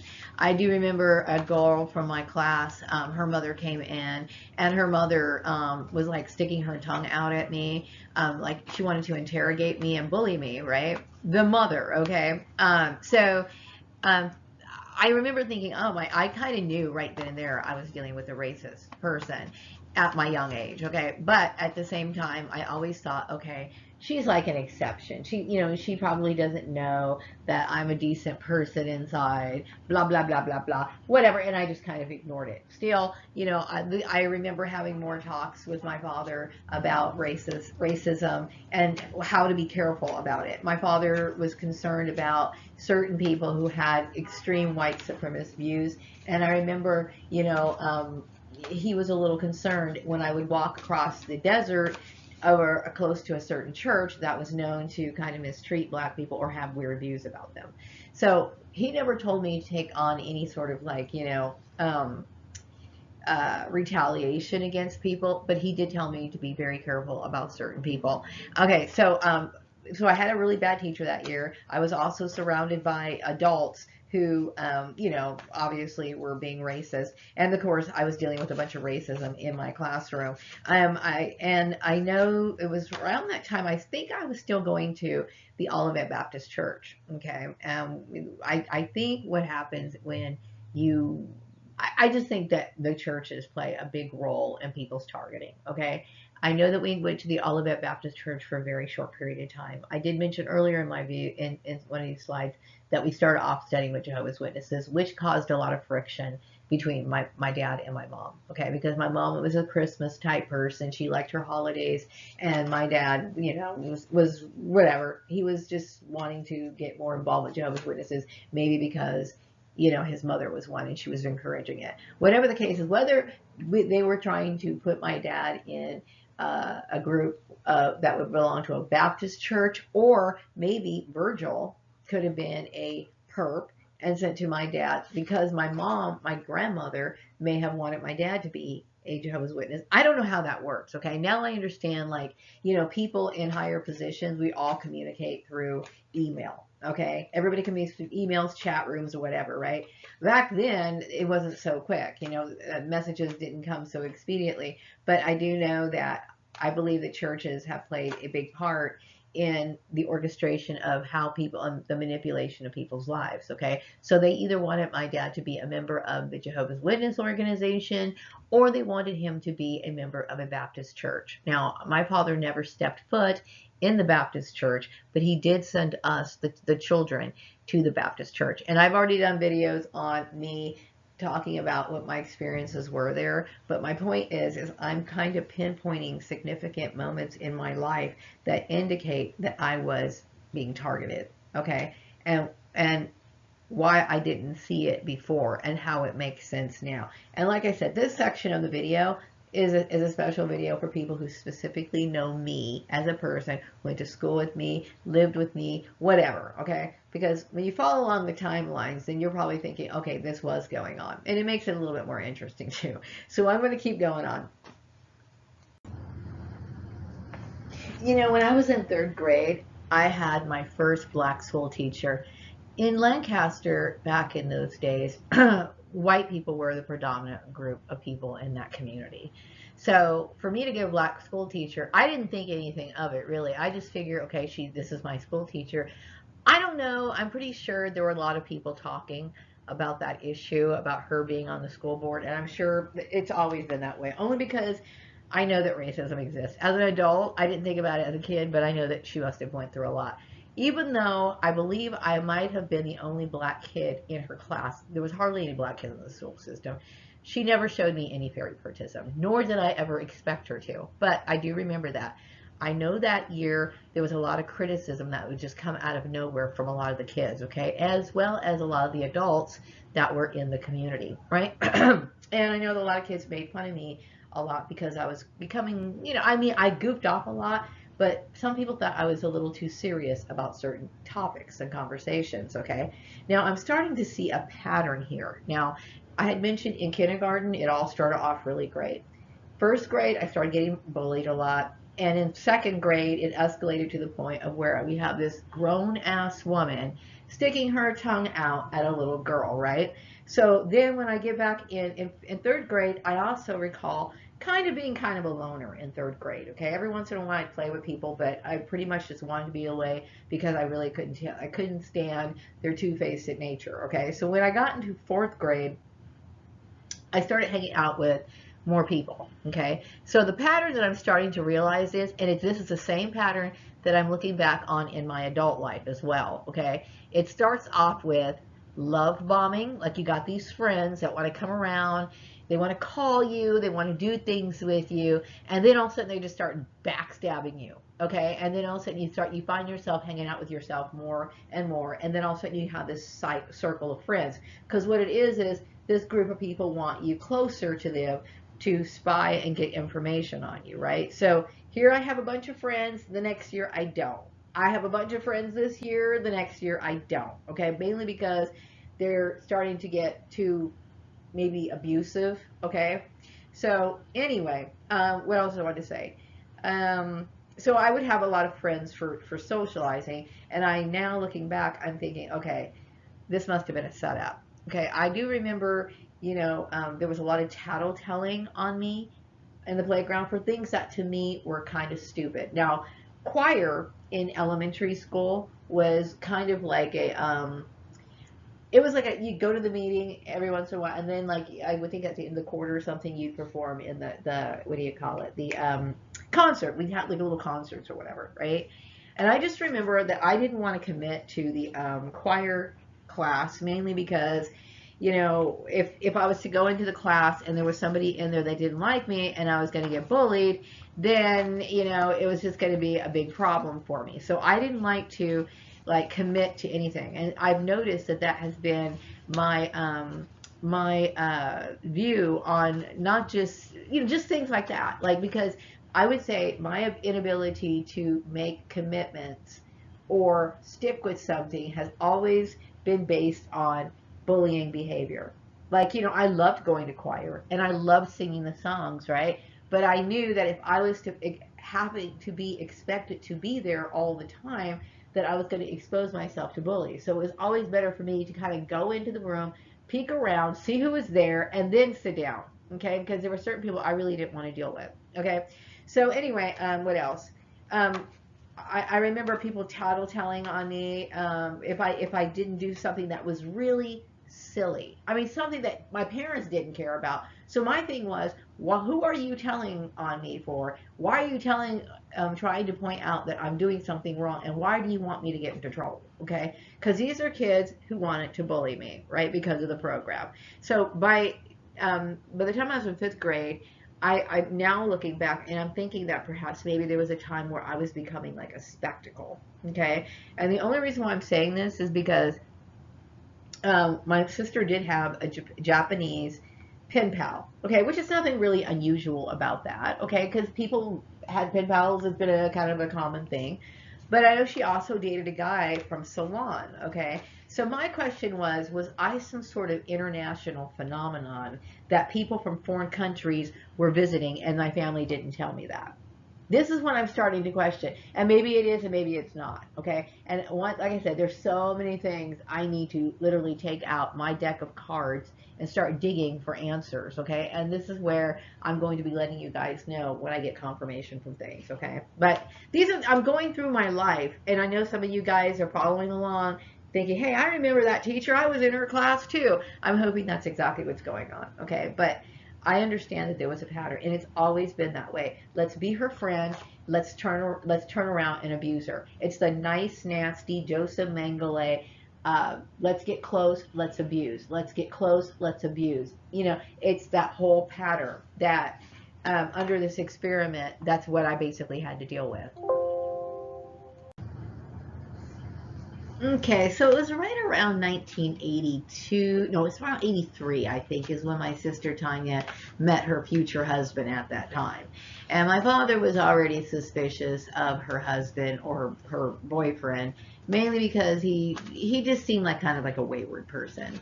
And I think it was starting to become kind of obvious that my dad was becoming more and more, how can I say, cynical about people in general.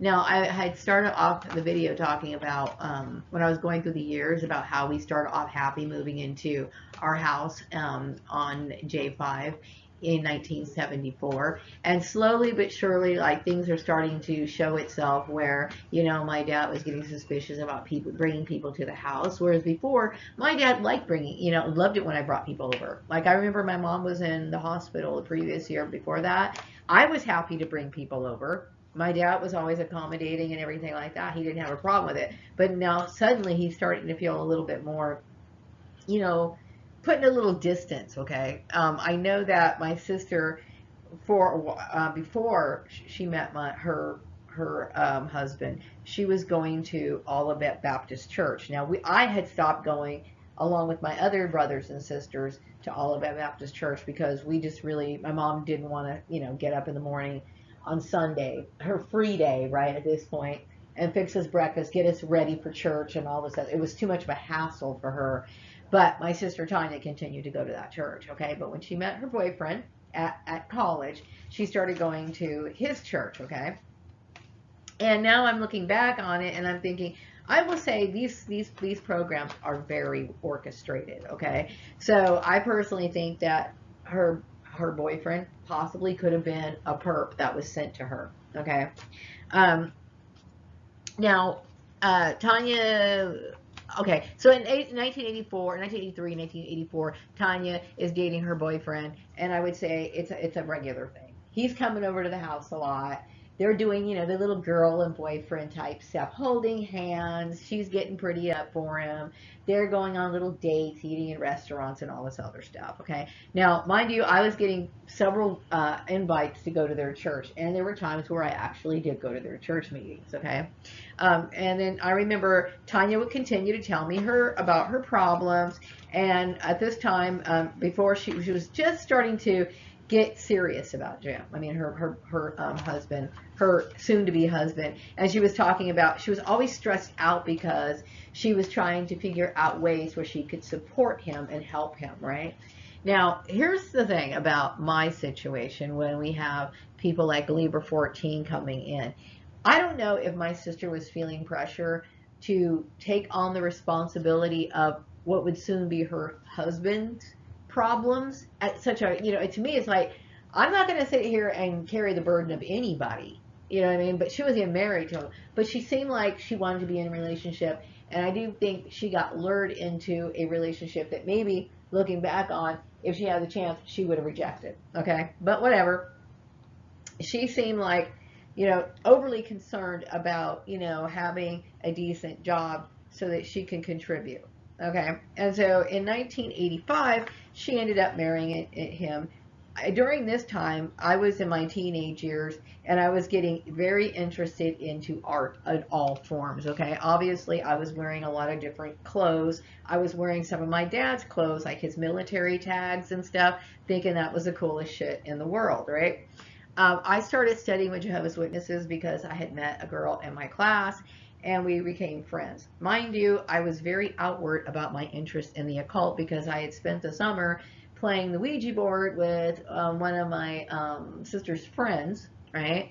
And so I was experimenting a lot with the occult at that time. Now, the girl that I met, who was a Jehovah's Witness, this really saddens me because when I start looking back on my life, this is what hurts so much, okay, about being a target. Okay, because I really look back on my on those years, and I look at this person with so much fondness because I loved this person.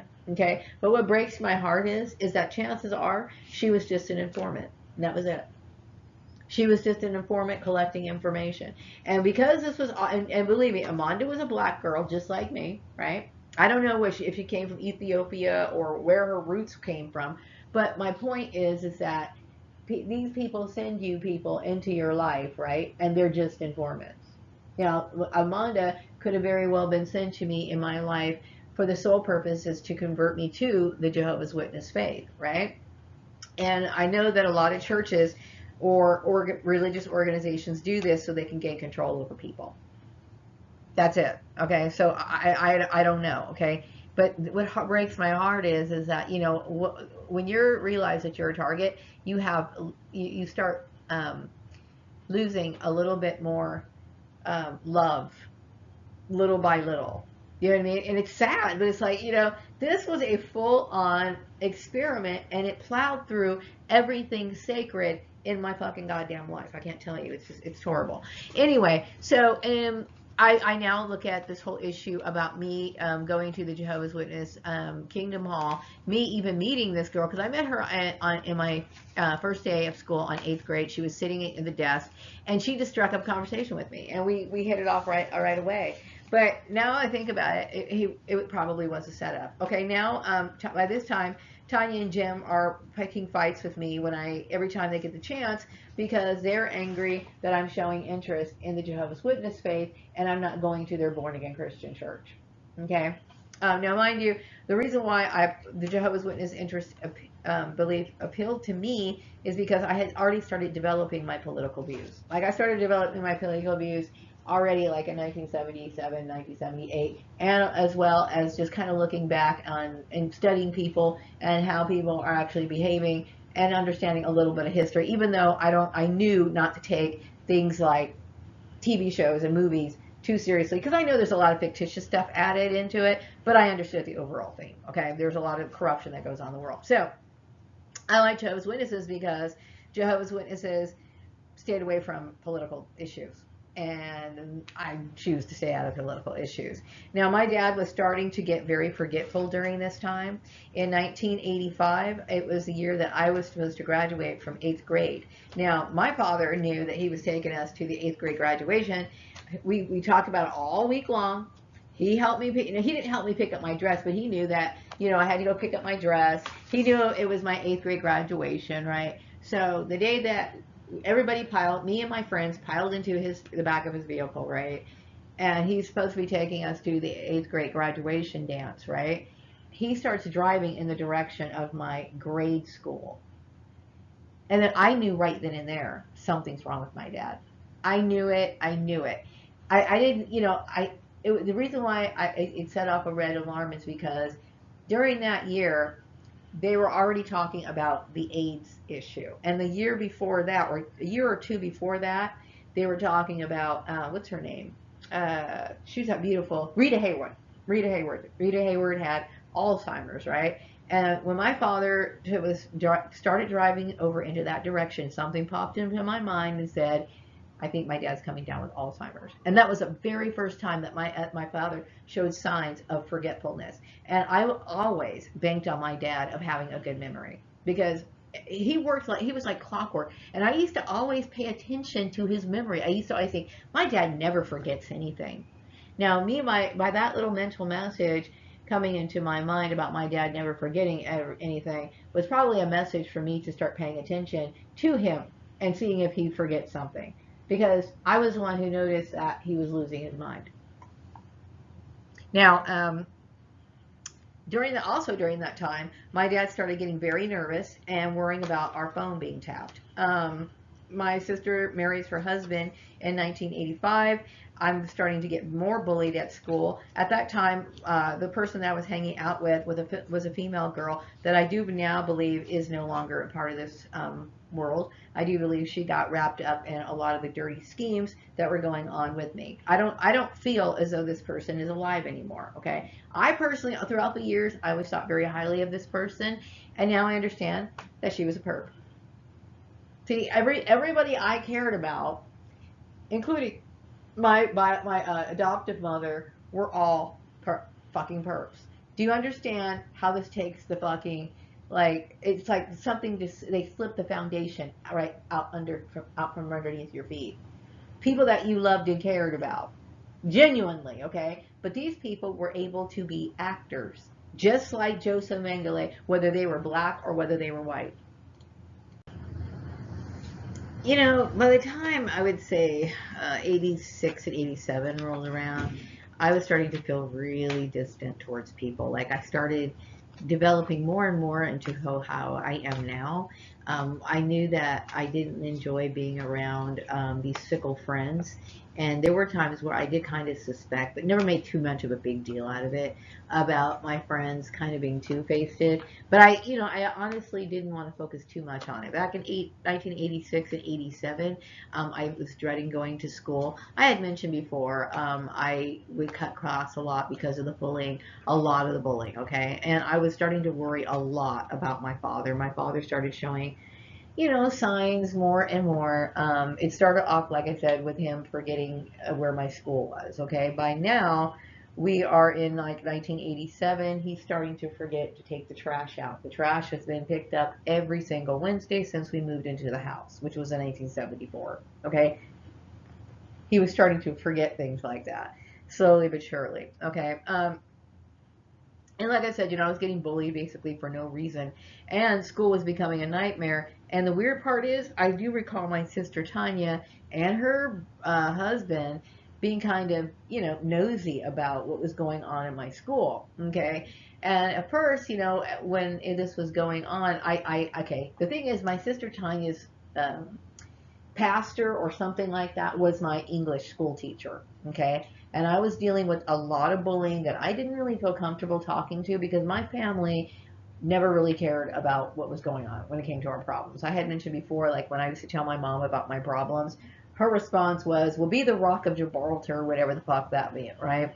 So I never really had anyone to talk to about anything. So her my school teacher was a pastor at her school. I don't know if that was exactly his clergy title, but he would tell my sister if, like, for example, I wasn't going to school. Okay, so my sister would try to talk to me about it, and I honestly felt as though my sister was just trying to be like a goody two shoe or something. I felt as though the environment at school, and I did tell my sister that I was dealing with bullying. I did tell my sister I hated being there. I did tell my sister that I was tired of dealing with fake friends. Okay, I already told her that. Okay, but at the same time, I do now look at it as perhaps they were trying to monitor me through the school system. And I will tell you, maybe the fact is that they were trying to observe me. Okay. But what they were doing was causing bullying and complete and total nightmare of my environment. I was not the only black girl in school, okay? And so this is the reason why I'm bringing this up is because if it was just because I was black, then I would expect the other black girls to receive the same treatment. That's not the case. It really, looking back, I can see now that this has been going on for a very, very long time. Now, the reason why I'm mentioning, like I said, the president at that year was Ronald Reagan. Okay, he was already in office for a long time, is because a lot of the things that I experienced had something to do. I know it originally started off with, you know, what was going on over in England, okay? But you got to understand, a lot of these people collaborate and they talk and everything else. At the time, it was Ronald Reagan, and I'm just trying, you know, I'm trying to look back on how my bullying, what kind of things were going on, well, bullying tactics were being taken out against me, that sort of stuff. But really, it was mostly the same thing. It was me meeting friends, being friends, you know, creating bonds, and then the betrayal. It's always started that way. You notice I'm very distant with people because I can't stand that flip around. It's such bullshit. Okay, now I left school and I started focusing on just going to work. Okay, and that's what I did. I got tired of dealing with the bullshit, and so I went directly into the workforce. So from 1989, I was like really going back and forth to the Kingdom Hall with me and Amanda. And at that point, you know, I was mostly working and going to the Kingdom Hall. So I'd work during the day and then go to the Kingdom Hall at night. And it was during this time, I would say I think it was 1990 or 1991 is when I met my son's father at the Kingdom Hall. And I was planning or considering becoming a Jehovah's Witness, okay? But mind you, I always felt like I was more of an occultist than a Jehovah's Witness. And also throughout the years, in my teenage years, while I was with Amanda studying, I always had questions about some of the doctrines and the origins of the Watchtower and Tract Society, okay, which I've said before, okay? But anyway, in 1992, I became pregnant, right? And I was not married, so I was engaged to my son's father. And I will say that my son's father was one of those people who just liked having a good time, okay? He was constantly wanting to spend time with his friends and stuff like that. And, you know, at that age, I think you have a really unrealistic idea and expectations of love, right? And so, of course, at that age, nothing's going to work out. We were engaged, but I ended up, leaving the relationship because I felt as though it was going to be something I was going to end up regretting. So I figured, I'll go ahead and raise my son by myself. I never had any fears about this. I've always been a little bit more brave than the average person. I figured I was smart enough and I had the will and the power and the drive to be able to take care of my son. Okay, so in 1993, I gave birth to my son. I started feeling like I'm getting tired of going to the Kingdom Hall all the time. I got tired because I felt slowly but surely I was starting to feel more and more drawn to what I really am and wanting to reflect that for everybody to know that I was like this so that I can make the proper, kind of social circle instead of because what you're doing is if you're constantly putting yourself in situations where you're altering your belief system, you're going to be around those kind of people with that kind of belief, even if you don't really truly believe in it, right? So you're going to basically live their values and all this other stuff. And I didn't agree. It was stifling me. So I realized, I cared a lot about Amanda, but slowly but surely, I started making an effort to put distance between us. Now, throughout the course of these years, I think it's important for me to kind of like briefly touch on what was going on with my siblings. My sibling relationships started changing and becoming very, how can I say it, off and on throughout my school years. Okay. I mentioned before, like, we had a pretty good, decent family in 1974. I felt as though the relationship with my siblings was, pretty good. And, when I entered the school system, I think it's important to note that I had mentioned that I was pretty well adjusted. I'd go to parties, I would have friends, I'd call people on the phone, they would call me. I was having a normal life, okay? And then it started to be the let me get close to you, then let me betray you. Let me get close, let me betray you. And then what was going on with my siblings is they were perhaps being encouraged to kind of play in on the same game because this is when right around first grade is when my everything started changing. Okay, like I had mentioned, my brother, um, you know, um, was pretty decent to me when we were younger, really little, right? But when we were in the school system, it seems as though, he would be a little bit more, what do you call it, hurtful towards me. And I noticed that my siblings would be in competition for the friends that I had. Like, when I was in kindergarten, okay, now this is not a big deal and it's many, many years ago. It's almost irrelevant. But what I'm trying to point out is that at some point there was some sort of deliberate attempt by these perpetrators to kind of like cause discord between me and my family, create division, competitions where there really shouldn't be. Now, when I was in kindergarten, I had befriended a kid who lived around the corner from me, right? And I went to his birthday party. And you know what? To me, that's when you start off at that age, it should, and especially if you have never had any sort of conflicts with that person, then that kind of friendship should be lasting what? Forever. There's no reason to. I've never done anything to him, right? Well, right after I went to the birthday party, it's almost it seems as though the next year, I believe, because that was my first grade year, and this is when I started showing that I was becoming more intelligent, and the kids started bullying me. So the same kid that I had a good relationship with the year before stopped talking to me completely, right? And started hanging out with my brother. Now, I had noticed that this is the kind of shit that they would do in the workplace. It would always be, I'm taking something of yours and I'm showing it off in your face. This is the kind of shit that they would do during the experiment. This is one of the reasons why people that I started off being friends with started having communication with my siblings and completely forgetting that I even existed, right? That's a good example, right? And it was always like, if I had a friend and I brought them over to my house or they came over to play, sooner or later my sister was like, oh, this is my friend now. And I kept thinking, why is it always have to be this way? I personally think that it was built into this whole experiment to always try to see and beat me, and then also make it so that I would have absolutely no fucking friendships whatsoever. Okay, so in 1994, picking up, I was enjoying motherhood, and I really wasn't really working. You know what I mean? I was kind of getting, like, what you call it, assistance, okay? And I knew I didn't want to be on assistance, so of course, what did I do? I started looking for work, right? So I would go and work like, under the table jobs, started working for a place out in Parablossom, which I met some people there. And I do get the feeling that they're still watching me to this day, okay?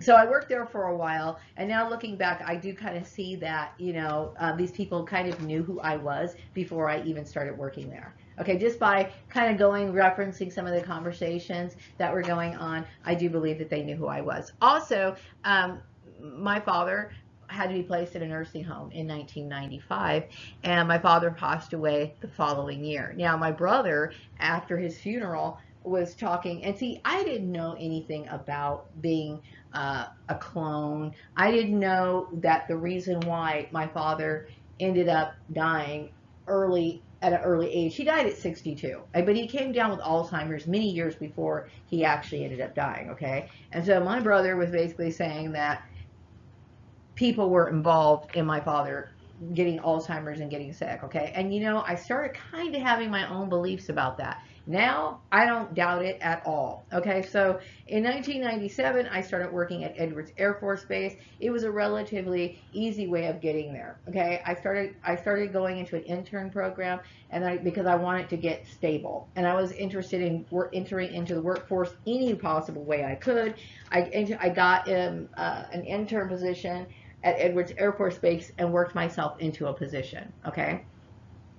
So I kept thinking, okay, if I stay there long enough, I can build up a decent work history, because I was starting to look at professional pamphlets on how can somebody like in a situation like myself, a single mom, blah, blah, blah, blah, blah, how can they enter the workforce? So I was really getting serious about raising my kid and trying to find affordable housing and all that stuff. Okay, so I ended up getting a lot of intuitive messages. I kept thinking, you know what? I think there's something strange going on, like within the world structures. Okay. Like I was always kind of suspicious, like how certain things in world events kind of aligned up. Okay. So I started having questioning, how does the world operate around 1998, 1999. Okay. But it was just something that I kind of put in the back of my mind. All right. So during that year of 1999, I moved around a lot, okay? When I started working at CSC at Edwards Air Force Base, I was bouncing back from Roseman to Lancaster to Palmdale to Cal City. I was kind of bouncing around in the Antelope Valley, mainly because I was taking advantage of the low rent. And then when I decided to leave the military base, because you know me, Maria likes her clothes, Maria likes her she's a girly girl. So my main thing was for me to get enough experience so that I could go find a job in a kind of industry that I really wanted, right? So I came here because I think what was going on in the Antelope Valley, you would think after working 4 years, I shouldn't have too many problems finding a job, right? In the Antelope Valley, right? But I couldn't find a job in the Antelope Valley. So I decided to move here to Bakersfield because the rent was cheap. And I also knew that I was a pretty smart person. I knew I could handle a job interviews well, and I definitely knew I could do a good job, right? So I came down to Bakersfield in 2000. I would say by 1999, I was completely comfortable with my spiritual views. I had mentioned before, when I decided to stop studying with Jehovah's Witnesses, or stop all affiliation with Jehovah's Witnesses, I just became very comfortable in my own skin, listening to my little music, I'm burning my candles, I'm making life, just becoming more detached from mainstream religion and mainstream thinking. In 1999, I was still working over at, Edwards Air Force Base, and I know that I met another clone who lives in Cal City to this day, I believe, and I do believe that she was a part of my targeting. They involve everybody, right? Also, I did have some neighbors that I enjoyed communicating with. Looking back, I do believe that they were perps as well. I didn't date. I dated off and on at the time. In 2000, I decided to move here to Bakersfield, California in the month of August of 2000. And I worked here and I worked there. I do know that when I was going to job interviews at that time, looking back, that I think that some of the questions that people were asking me kind of indicated that I was being targeted. And sometimes I was being asked about my marital status, okay? Now, in 2001, I started working in a screen printing shop in Rosedale area. This is where I met my husband, okay? And we dated for a while. He ended up moving in. Now, mind you, by this time, I was really comfortable living by myself. And we were from two different sides of the spectrum. Now, I will say I enjoyed talking to him a lot. He was a good buddy, okay? But I do know at some point he must have became a perp. He might have been a perp the entire time. I don't even know. Okay. And when it comes to that whole situation, I don't sit here and backtrack and try to figure out, okay, well, what role did he play into it? But I do know at some point there was infiltration into our relationship. Now, I will say I have never liked the idea of being married, and I started to become very much aware of my ability to be comfortable in my own skin because I had been single for all those years, okay? And I just never felt really comfortable with it. When I started dating my husband at the time, I know his mom mentioned that she was hoping that she could find somebody for her son so that, you know, she wouldn't have to worry about him being alone. I didn't really feel comfortable with that whole thing, really, because I didn't want to get married, but I ended up getting married. I think a lot of people get sucked into that sort of stuff. So I ended up getting married. What I did was I loved the relationship that I had with my ex-husband. I loved the laughing. I loved the talking. I loved the conversations that we had, okay? I didn't necessarily need to be his wife to do that, okay? But what I do but sense and what I do think happened is that there was some sort of infiltration. And it could have been the fact that, over religion. I know that my ex-husband he wasn't like an active church member. He was raised in the church, okay? And I was not, okay? But see, I never realized that people got involved in other people's business in the way that they did, okay?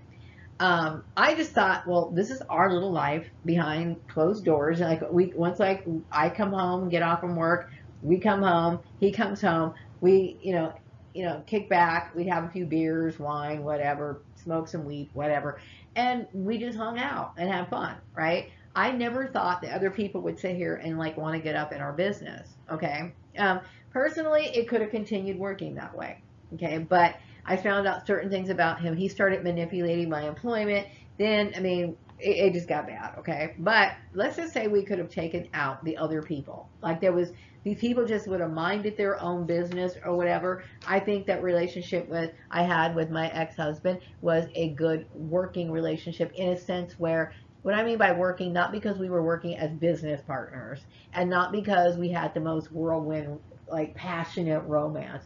We were people who communicated with each other and it was pleasant. Now, like I said, he could have been a perp and chances are he probably was, okay? But that was unfortunate that it ended that way because I did care a lot about my ex-husband. Mind you, I don't now. Now, looking back, I know that I must have had to deal with a lot of fake friends because when I was working at the news station, I did. I mean, I would say that I had a pretty active life. I was participating in company, what do you call it? Activities, I may not have been like in the commercials where they chose me to be in the scene, but I certainly did do some filming. I did, I just was really involved. If there was like some sort of party, I was there to set it up. I remember going out and spending time with people outside of work. I was living a decent life. Okay, so let's see. So I would say the years from 2003 to 2020, 2006, we're doing pretty well. There was a lot of problems that were going on at home. I don't think my husband at the time was very comfortable with dealing with the transition of, being with a woman who has a kid that's not his. Okay. So plus, it's like, I just felt as though my life was being very unhappy because he did have a lot of temper tantrums and stuff like that. Punching holes in the wall and stuff like that. And all those years I had spent by being by myself, I really wasn't prepared to deal with any drama, especially if I didn't feel like I had to. So, I decided to start looking for another life. outside of Bakersfield. So I moved back to the Antelope Valley so that I could find a job in another location, right?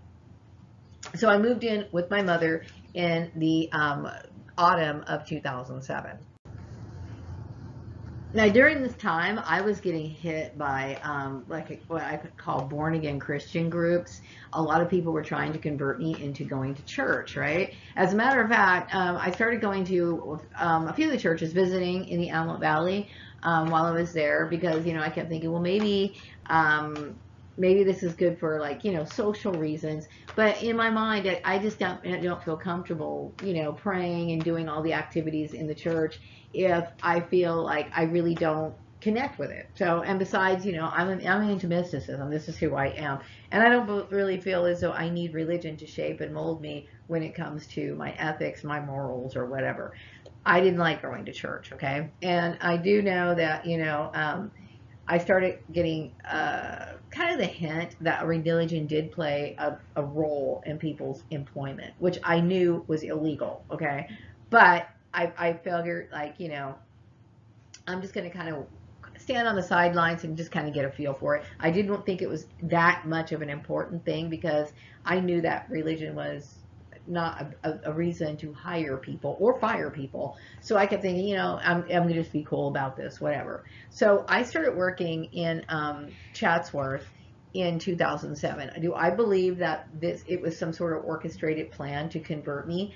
I kind of think so, okay? Because the minute I got there, I was dealing with people who were bombarding me with the religious talk, okay? And some of it seemed kind of strange to me, meaning, like, you know, there was this one lady who, she was really brainwashed, okay? And she was basically telling me that, you know, her religion, God loves it when people are miserable. And I kept thinking, oh my God, that is just so crazy, right? But I will say that there's a certain level of truth to this. The reason why is because I think a lot of people who get sucked into these cults end up fucking miserable, and they acknowledge that they're miserable, and they try to find some sort of justification to try to make it seem like it's a good thing, like it's a noble thing to fucking hate your life and wish you were dead all the time.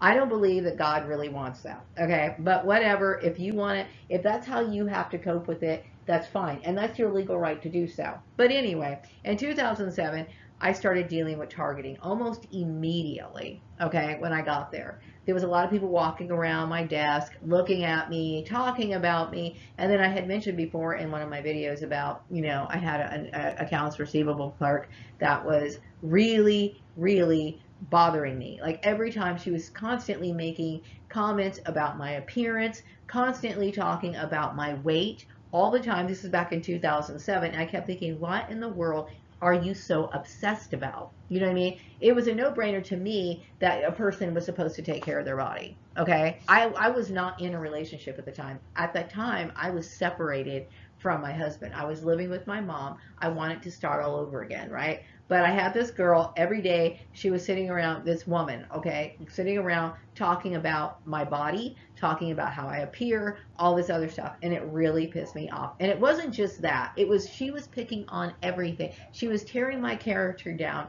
every fucking chance she got. Oh, this job's not for you. Blah, blah, blah, blah, blah, blah, blah, blah, blah, blah. And then one time, you know, she saw me at my desk doing my work, right? And so I used the shortcut keys, right? Instead of, like, you know, doing things the way that she did it. Now, she's supposed to be a subordinate, right? She starts going off on me. And I understood, okay, she's trying to mob me. Okay, and she got it to the point where she had other people conspiring against me, causing me problems. So eventually, I decided to call my employer. One day when I was just tired because what was going on with me, I was hating going to work. I fucking hated going to work, okay?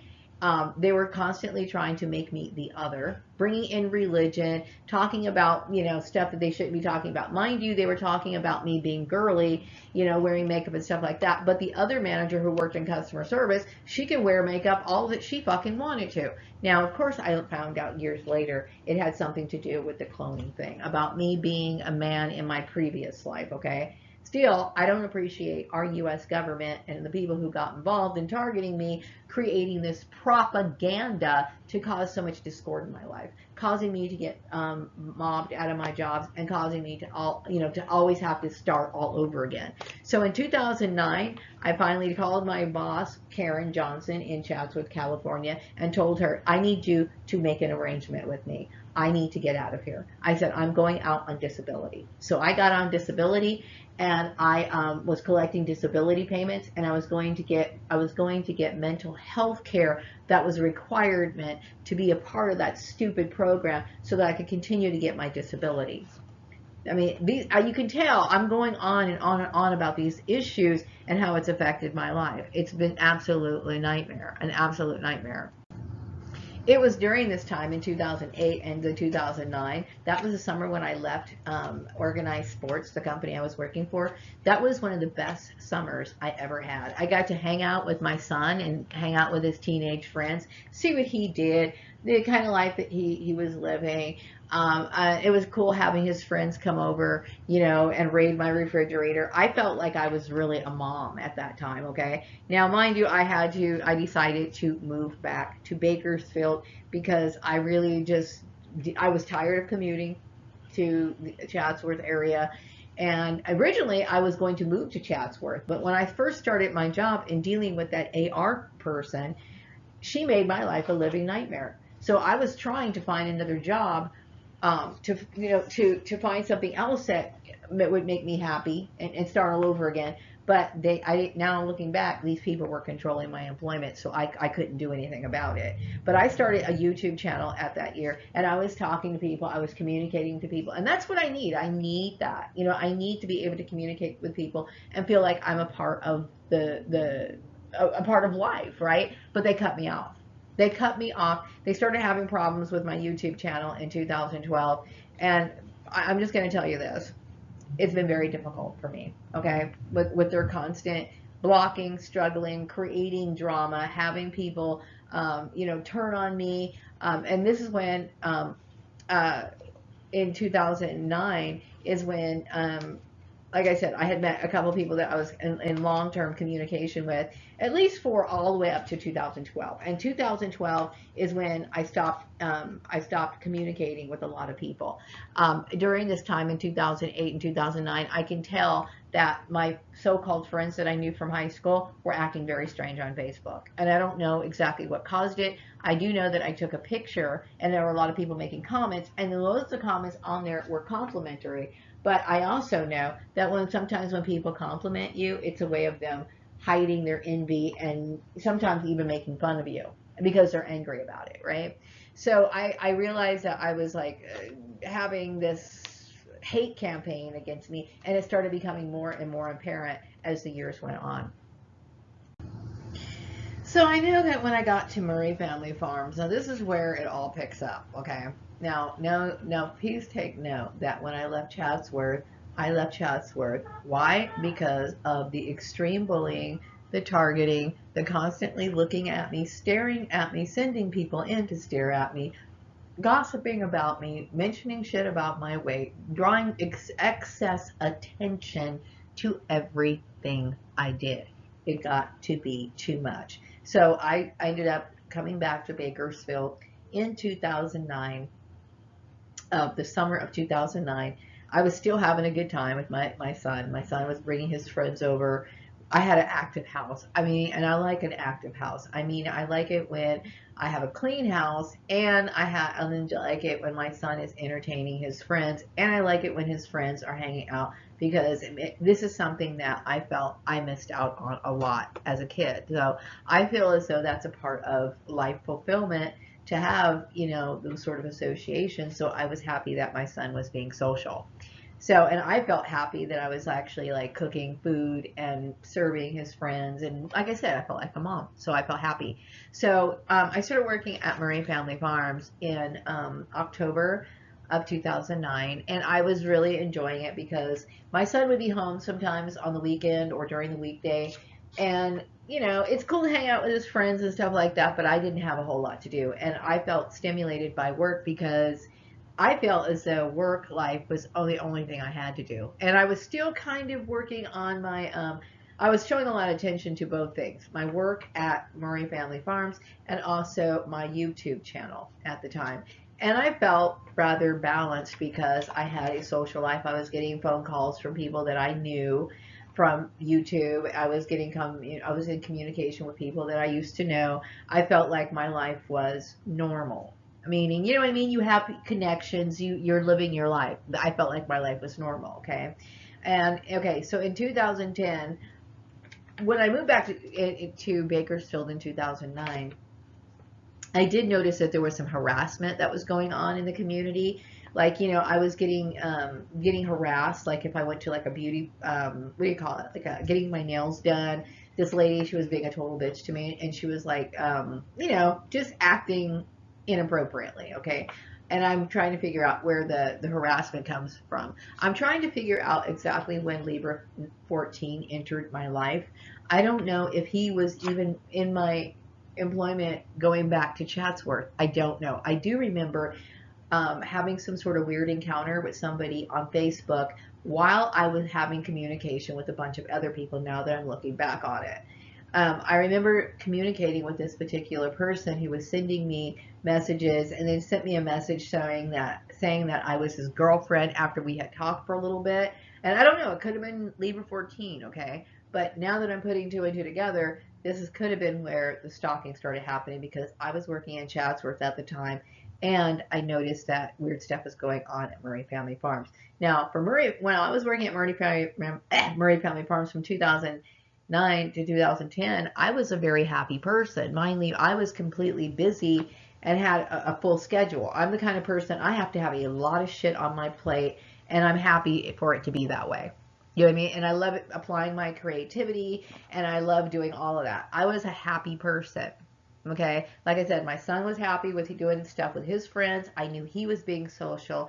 I knew that when I was around his friends, I was, supplying the food. I felt like a mom. I felt like I was doing well in my job. I felt like I had a shitload of stuff to do. And this is the kind of stuff I like to do. I love it when my house is full. I do. I love it. But anyway, so my ex-husband, would come over and visit me, okay, on the weekends and whenever we have free time. And it was always fun hanging out with my ex-husband. So in 2010, we decided to move back in together. Okay, so I brought my ex-husband to the Christmas party.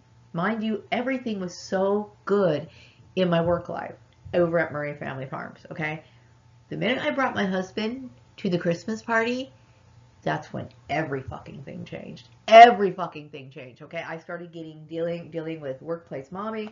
The girl that was supposed to be a subordinate was starting to flip it around and starting to act like she was challenging me over everything.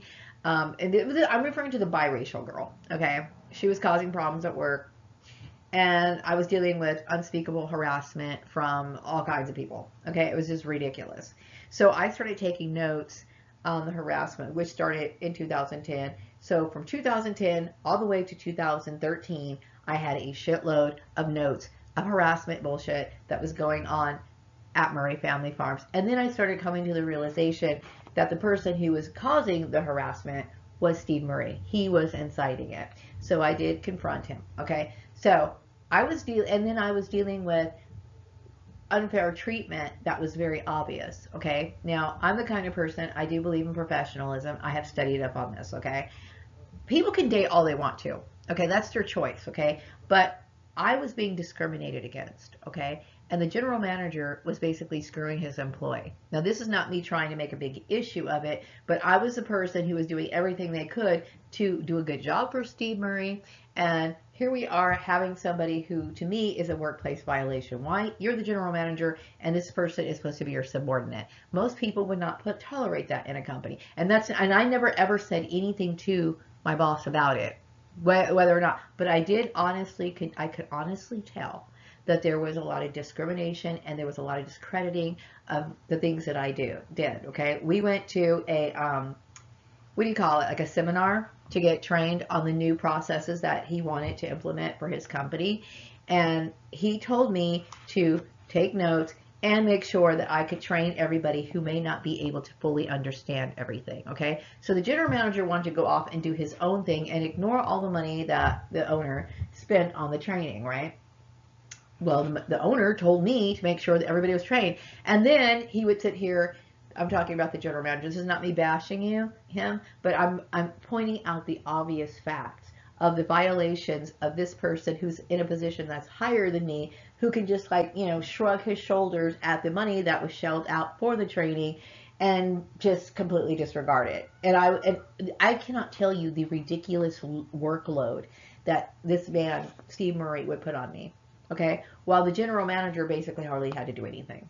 Okay, and it was getting to the point where I felt as though the disrespect was just getting out of hand. Okay, and like I said, people are always going to have their, like, their issues about whether people want to think it's okay to date or not. But I was somebody who was 100% in, what do you call it, vested into what I was doing, hoping that I could have a decent work history. Because, people are going to evaluate you. I thought people were evaluating you on what you're bringing to the table. Okay, but that's not the case. This was all political, and I felt really pissed off the more that I think about it, of me putting out all this effort. You have no idea how hard I work. You have no fucking idea how hard I fucking struggle. You have no idea how many places I've moved back and forth because of the targeting. Okay, like, I literally moved from Bakersfield when I lived here the first time back to Lancaster to work in Chatsworth to deal with bullying, to come back to Bakersfield to deal with it again.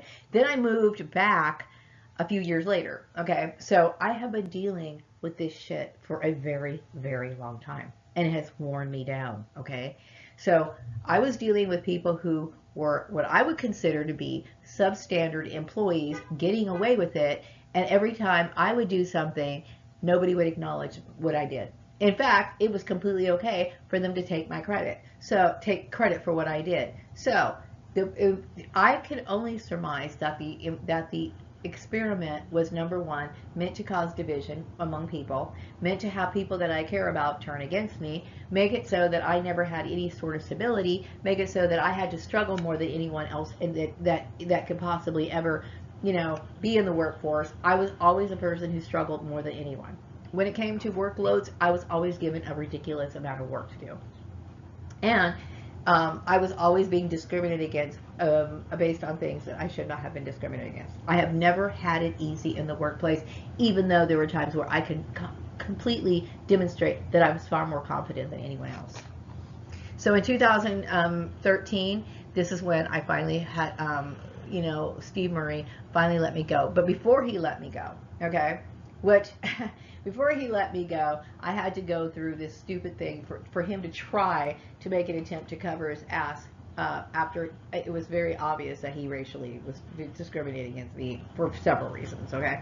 I went to a place called PAS, and it was a place where I was supposed to get, I guess we're supposed to hopefully resolve the issue. This person basically admitted, hey, everybody's a little bit racist, but what she did was she was basically accidentally admitting that I was being racially discriminated against. Once I left Murray Family Farms place, that's when it even got even worse. So you notice that I found pictures for each slide, in the beginning that were kind of fun and reminiscent of the time period that I was in. You notice that I switched to having just basically black screen for starting from 2003 all the way to 2024. So just to summarize it, since leaving the farmer's place, it has been an absolute nightmare. After leaving the farmer's place, of course, it's important when you leave one job that you should expect to be able to make the same standard of living. So, like, for example, if you were making $22 an hour at one job, chances are your expenses have already been adjusted for that income. Okay, so when you look for another job, you're going to try to find a job that's in the same income bracket. That way you can make sure that you pay for your bills. Okay, from that point on, I was starting to get jobs that were like part-time. I was starting to get jobs that were beneath what I should be making. I know they made a big issue because of the bachelor's degree stuff. Mind you, I was being trafficked. I had no idea that I had anybody to even, like, respond or answer to. So I went through like several different jobs. I ended up moving back in with my mom. Then I found out my mom was in on it, meaning like I didn't know about the cloning thing and all that other stuff, but I knew that she knew what was going on with my employment. Then I started getting freaked out because you don't play those games with me. I had issues with my sister. I found out, later on throughout the years that my ex-husband that I had moved back in with in and out because of this employment issue, that he was participating in incest with his mother, and I wasn't in any way trying to create a debate about whether incest was right or wrong, but I did make some people angry because of the fact that, when I think about incest, I kind of want to go into this a little bit. When I think about incest, it's not that, how can I say this? People can do whatever they want. And I mentioned this before, I don't want to go too deeply into it. But could you imagine if somebody used the fact that they paid the rent, they paid the bills, you're a child, right? They pay they pay the bills, they pay the rent, and now they expect you to have sexual relations with them because of that. Because, some parents might be pressuring their kids to have sexual relations with them as a way of, well, hey, I brought you into existence. The least I can do is use you for sex. Okay. And the problem with that is that, legally, if a kid does report a person, that person could go to jail. And there's a lot of denial when it comes to child molestation. Some people want to convince themselves that they're making love to their child or that they have some sort of romantic relationship with a child. Okay. But the law says something different. Okay. And it's really a matter of it's subjective. Okay, I'm not comfortable with the issue. That does not mean that you're supposed to launch a hate campaign to prove your point, because there's a lot of people who feel as though incest is okay, and like I totally said, that's fine, you can do that, right? But when I was dealing with my targeting, everything I did became a topic of wanting to prove a point, wanting to you know, forced me into accepting something that was terrifying to me, because I understand the law. I understand that I do my best to stay away from situations like that. I don't want somebody to make me feel like I'm being cornered and that I have to be engaged in a sexual activity that makes me feel comfortable. As a matter of fact, according to the guidelines of the law, that's basically rape. Okay, so for somebody to get angry and want to make a point out of that and use employment to punish me so that they can make, this is why it just kept getting out of control, more and more and more and more. Now you can tell it's been quite a long time since I left the farmer's place. Okay, so like I said in the beginning of this video, as I was going down memory lane, I have been bullied in the workplace, in school. Okay, and this program or this experiment made it so that my friends were toxic, my family was toxic, my work environment was toxic, my community was toxic. I have been hated on for a very long time for things that I should not have been. Okay, I have dealt with things that I should not have had to cope with. Okay, so for all of these years that I have been living in complete and total darkness, I have suffered like you will not even fucking believe.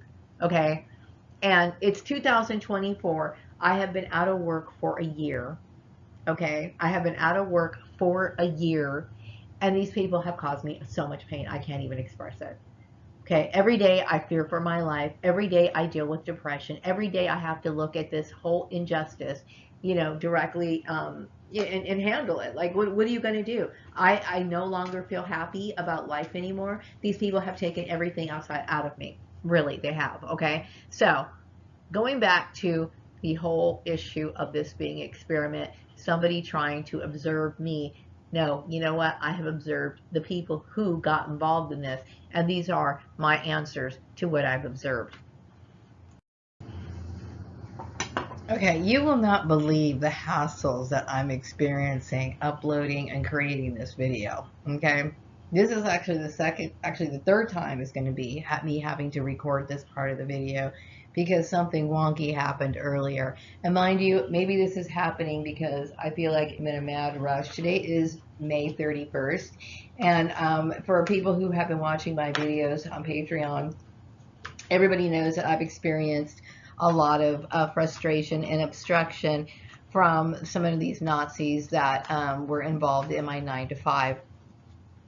So, because of the stagnation with all the problems of uploading and me not getting paid and all this other stuff, it just slow things. I've been dealing with a lot of like demoralization, and I don't always sit here and put my video content out because I don't know, am I going to have to deal with not getting paid again? And mind you, I've been uploading videos since October, and the obstruction has been quite devastating to me. Okay. So, as I'm making my video, there's times where I kind of drag along and I'm not really working as fast as I should be because of everything that these Nazis do cause problems that create demoralizing feelings in me. Okay.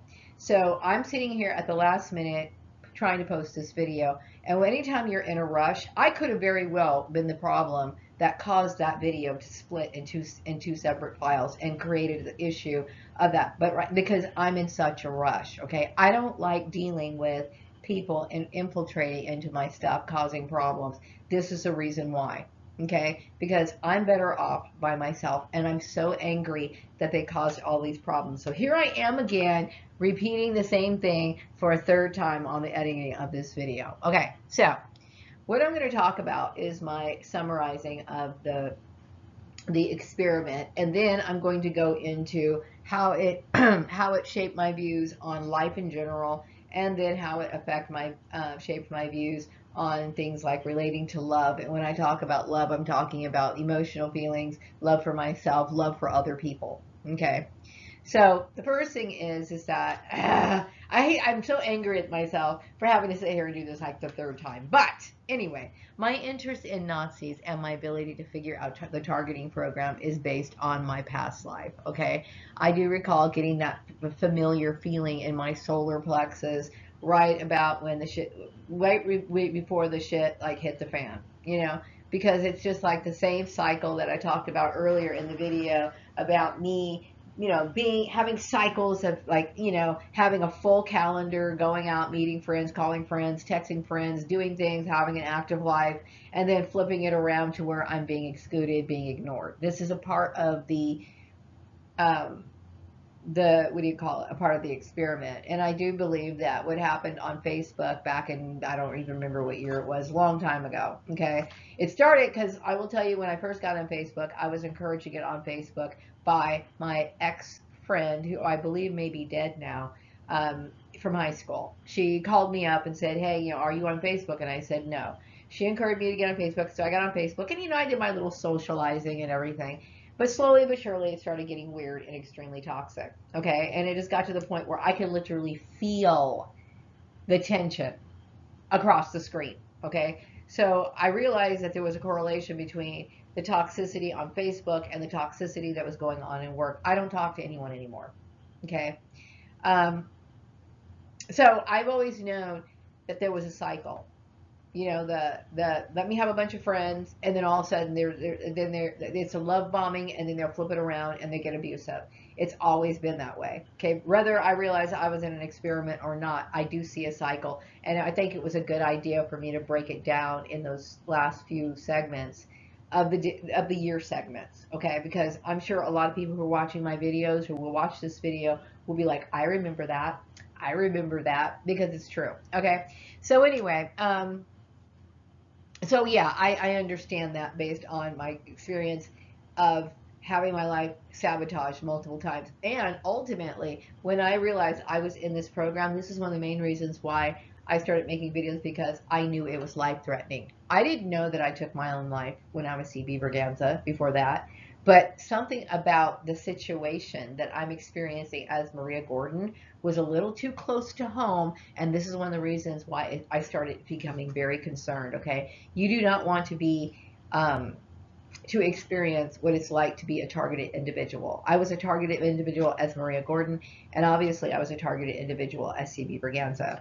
Also, my interest in God as a child comes from my past life. Okay, like I said, the prince. I was a prince. Okay, Prince Alamehu was stolen because he was a magical little kid, right? And I was a magical little kid because I have always been a magical person. My roots start off as being the wife of King Tut. Okay, and apparently we were two very magical people, two very magical soulmates, right?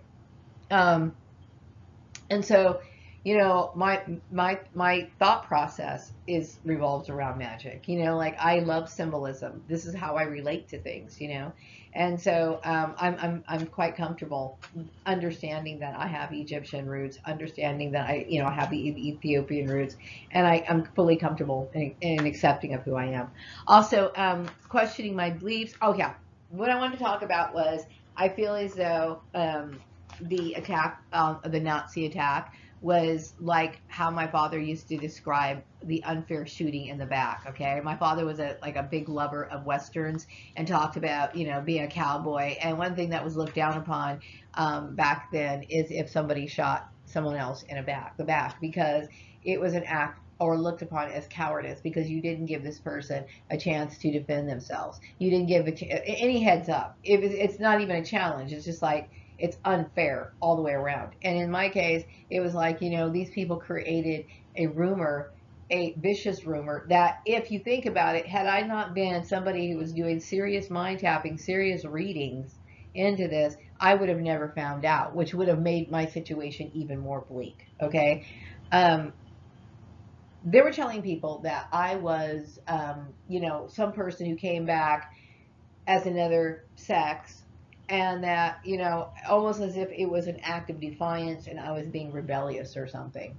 You know what I mean? And so I was such a freak of nature that I didn't deserve any support. I didn't deserve to have a family. I didn't do it. I mean, this Nazi program was heavy, heavy and very dark. Okay. um, I was thinking how deep the brainwashing was, because you know I think what they were trying to imply was that I was a homosexual, is what I think they were trying to imply. That now I don't identify as being a homosexual. I know that I've known homosexuals in my life. I know that I used to go to the gay bar, right, to pick up weed when I was younger, and out of curiosity, really, but mainly for the weed. And I know that my sister Lisa, she went to a beauty school, and of course there was a lot of homosexual men there, and she always had homosexual friends. And I do recall a time when my sister was married to her husband in Lancaster. They both had a friend who was born a hermaphrodite, meaning they were born with both sets of genitals. Okay, they were friends. They would do whatever. Okay, but because now the weird part is the brainwashing is that my sister was very open about homosexuals being and understood and always seemed sympathetic towards homosexuals, as well as sympathetic towards the hermaphrodite, but somehow did things to me that showed that she hated my guts based on what these people set in place about me coming back to life as a woman when I was a man in my past life. How is that different? Why is it that she would think in such a weird, contradictory way? Is because of the brainwashing. Okay, it doesn't make sense, right? Why would she think that that's okay and this is not? Why? Okay, and mind you, I have never been somebody who was like gung ho about gay rights or anything like that. I've never made any effort to identify or define myself by my sexuality. Okay, but my point is that I had no idea that this sort of thing was going on, that I was even Prince Alamehu, and that I had, that something like this was that outrageous. How would I even know to even be able to explain myself, to defend myself? You know what I mean? Because what these people did, it would be impossible for somebody to figure that out if they weren't psychic. Okay. And then I'm looking at the hypocrisy of the support that my sister Lisa would give to the homosexuals, and sit here and use me and belittle me as a person who comes back as a woman and just being comfortable in her skin. You know what I mean? That to me is just like unreal. Anyway, I also wanted to say, and I don't know why it was important for me to mention that, is I wanted to talk about how when the soul leaves the body. And like I've said, I've already recorded this like 3 different times, and I'm getting sick and tired of repeating myself, but I'm going to do it anyway because I want to finish up this video. Okay. Um, I think it's important to say that when the soul leaves the body, it can go wherever it wants. Okay, and that is, from what I understand, unless of course there's some weird penalty that it has to pay. Okay, that I don't know about. I'm learning more and more. But this vessel hopping that goes along is a part of the reincarnation process, and it's really not that shocking. You know, uh, ethereal bodies, when you're in the spirit form, will be able to settle into different vessels, okay, and they could settle into dolls, and they're very happy to settle into newborn bodies. I think this is one of the reasons why some religions believe in having large families and look down upon the idea of birth control, because you're stopping the cycle of ancestor flow. Okay. Anyway, so that's really all I wanted to say about this segment. Then I'm going to go into my videos, my views on life in general, and then of course the emotional and love aspect of it. I wanted to make this video longer and talking about taking active measures and changing your life. Look like that's going to have to be the first video that I make for the month of June, and I hope that you guys continue to support me. I'm going to go ahead and go in, finish up this part of the video, and then I will go ahead and do my conclusions at the last half. Thank you. Okay, and as I said, this is going to be the living section of the experiment, and then also me talking about how I view it. So I guess you could call it a philosophy. Okay, so like I said, I've been observing people throughout the course of my life, which I thought was for just a hobby, but I suppose spiritually it was really meant for my own survival. Growing up, I think there's a lot of mind control, and I said that it is very subtle, very subtle. And I do think that in a lot of ways, we're kind of set up for failure. I know that when I was growing up, they glorified things like marriage. Marriage was always glorified, and they always focused on the romantic aspect of it, right? And, all the TV shows that I watched, and whether you're talking about black families, black or white, I know, like, for example, that TV show Good Times, there was a couple, at least for a while, okay? And of course, their couple was loving, okay? I mentioned things like the Brady Bunch. The couple, of course, was loving. There was love within that relationship. Okay, so still, in my mind, I believed in, like, okay, marriages are about love. They're about families that love their children. They're about this sort of stuff. And of course, maybe not all these TV shows, depicted people living in nice homes, but they lived in a loving household. Okay. And to me, that was really all that mattered. Okay.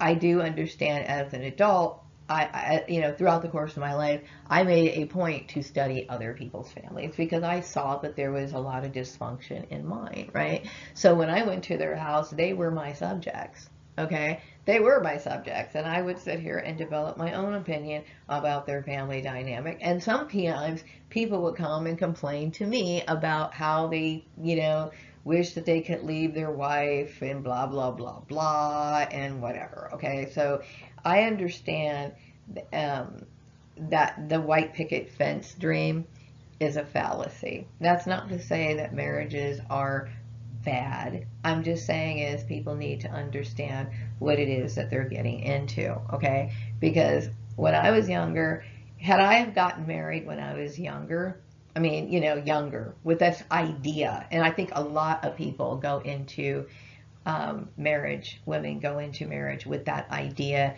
that their husbands, they only got eyes for them, and they're going to be producing children, and it's going to be this wonderful whatever. But in fact, there's a lot of struggle.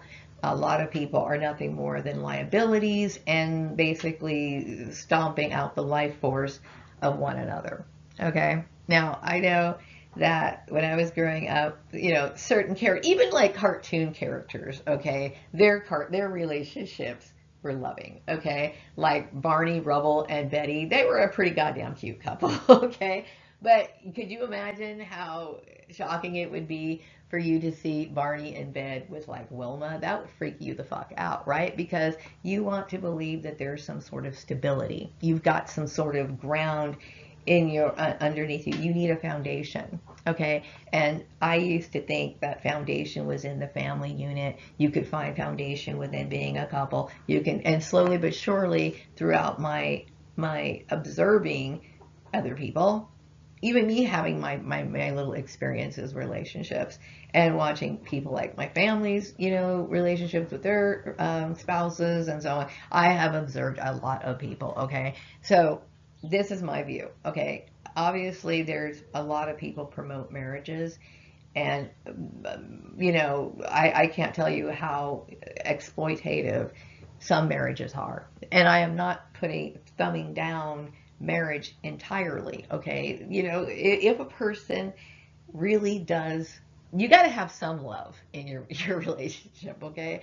Because just to think of like being in a relationship where all they fucking care about is what you're going to do for them. Okay. And I understand, I hate this whole idea, this mentality of relationships are about give and take. No, I believe people should be sustaining. That's me. Okay. And I try to keep my views to myself, because I'm going to tell you what, I hate it knowing that people just want shit from me. You know what I mean? Because I know I've been abused all my life. I don't need one more person, one more bloodsucker draining me. Okay. So wouldn't it be nice if, I know that I have a lot of celebrities so that support me, okay? Wouldn't you like it if somebody loved you, literally loved the cute little things that you do, appreciated you for you, instead of knowing that they only care about you because you have this? Okay. Now, I mean, really, that's how I feel. And I've always felt like, um, I always felt as though money just fucks everything up. You know what I mean? Money is a necessary thing. It is a part of, like, we do live in a monetary system, but I also understand that money destroys the need for it. The fact that it's a part of our survival. It makes us bloodthirsty, and it makes it very difficult to have any sort of like love bonds. Okay, because people will stab you in the back, they'll do all kinds of stuff for you, to you, for it. You got people who are rich, and you got, like maybe their offspring or their relatives, or they would probably plot together to have you killed. They don't give a fuck, right? It's just the fact that, people think, oh, the grass is always greener for rich people. Rich people have their own fucking hell. And I'm pretty goddamn sure of it. So, like I said, it doesn't matter. Doesn't matter who you are. You're going to have your own fucking level of suffering. Guaranteed.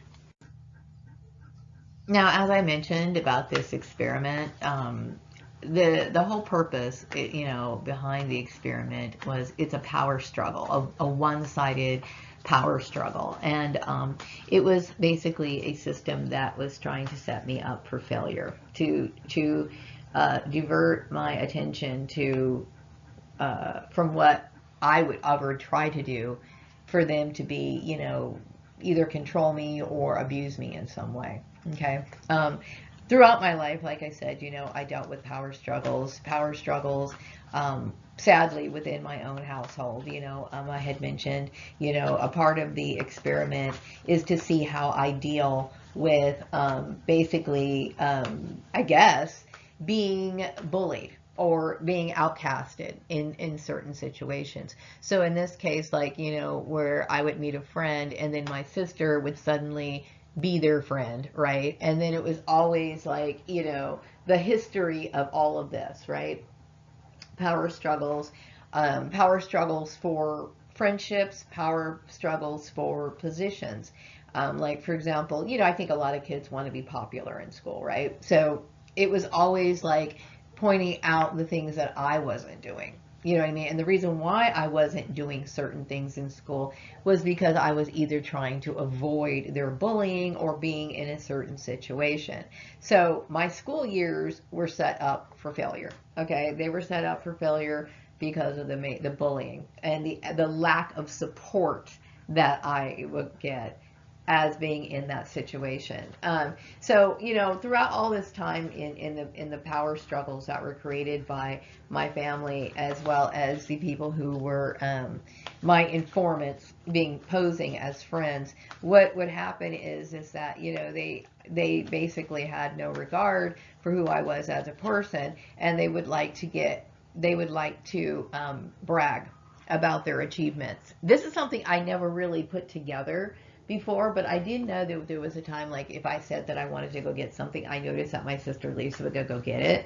Or, you know, I noticed that, you know, people would like to brag and compare about what they were doing in their life at the time. Or like the time I talked about, I was just most recently, is a person that I used to know growing up telling me about, you know, how they're getting assistance from the same group of people that is abusing me. But of course, they would never admit that, right? So they get advancements like through it, you know, employment or whatever. They'll keep you unemployed, right? And then they'll advance other people, right? This is the kind of stuff that these Nazis do, right? So I personally think I have stepped back from the game throughout the years.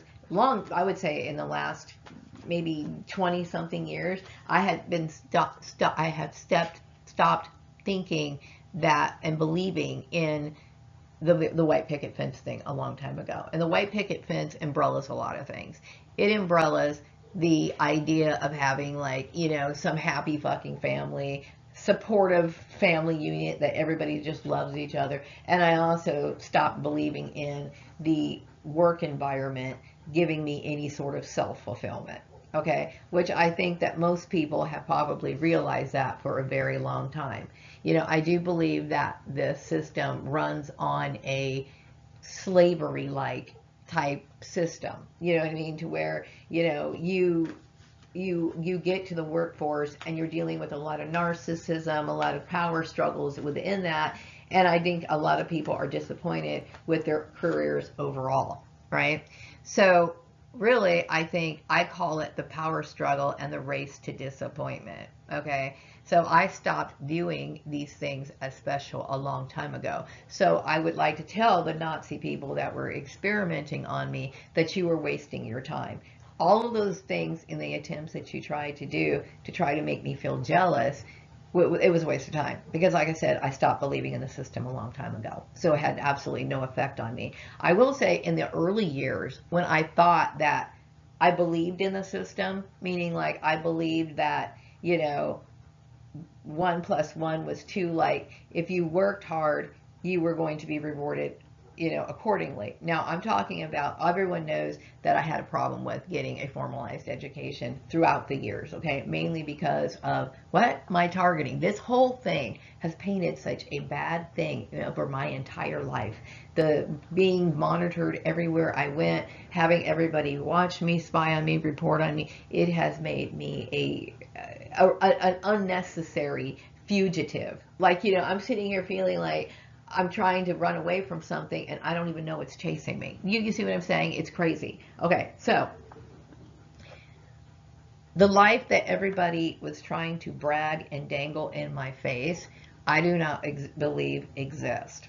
Okay, I do not believe that it exists. Okay, so it doesn't matter. But like I said, when I was a child, younger, thinking that, you know, you know, like believing in certain things, you know, it was meant to try to make me feel bad about myself. But as I started even studying people even more, I stopped believing in it. That's why I don't care, right? Okay, so I'm moving on to the next issue. Now, throughout the course of my life, I have always been self-sufficient. I would say when I was younger, I didn't understand, you know, but, you know, you know, recall getting some help from people, but like, you know, a lot of times I would walk long distances, you know, while people would offer me rides. And throughout the course of time, I started noticing that, you know, sometimes people felt as though if they did something to you, for you, then they would want to, they would want compensation in ways that I thought were kind of immoral, you know? And I remember one time going, I was at my sister's house, right? And um, my brother-in-law had a friend from his work. I think they knew each other from work. But anyway, he seemed more than willing to help me with getting my car fixed, right? And so he had me waiting in a room, and then he came up to me and started talking about this special favor that I could do for him is repayment.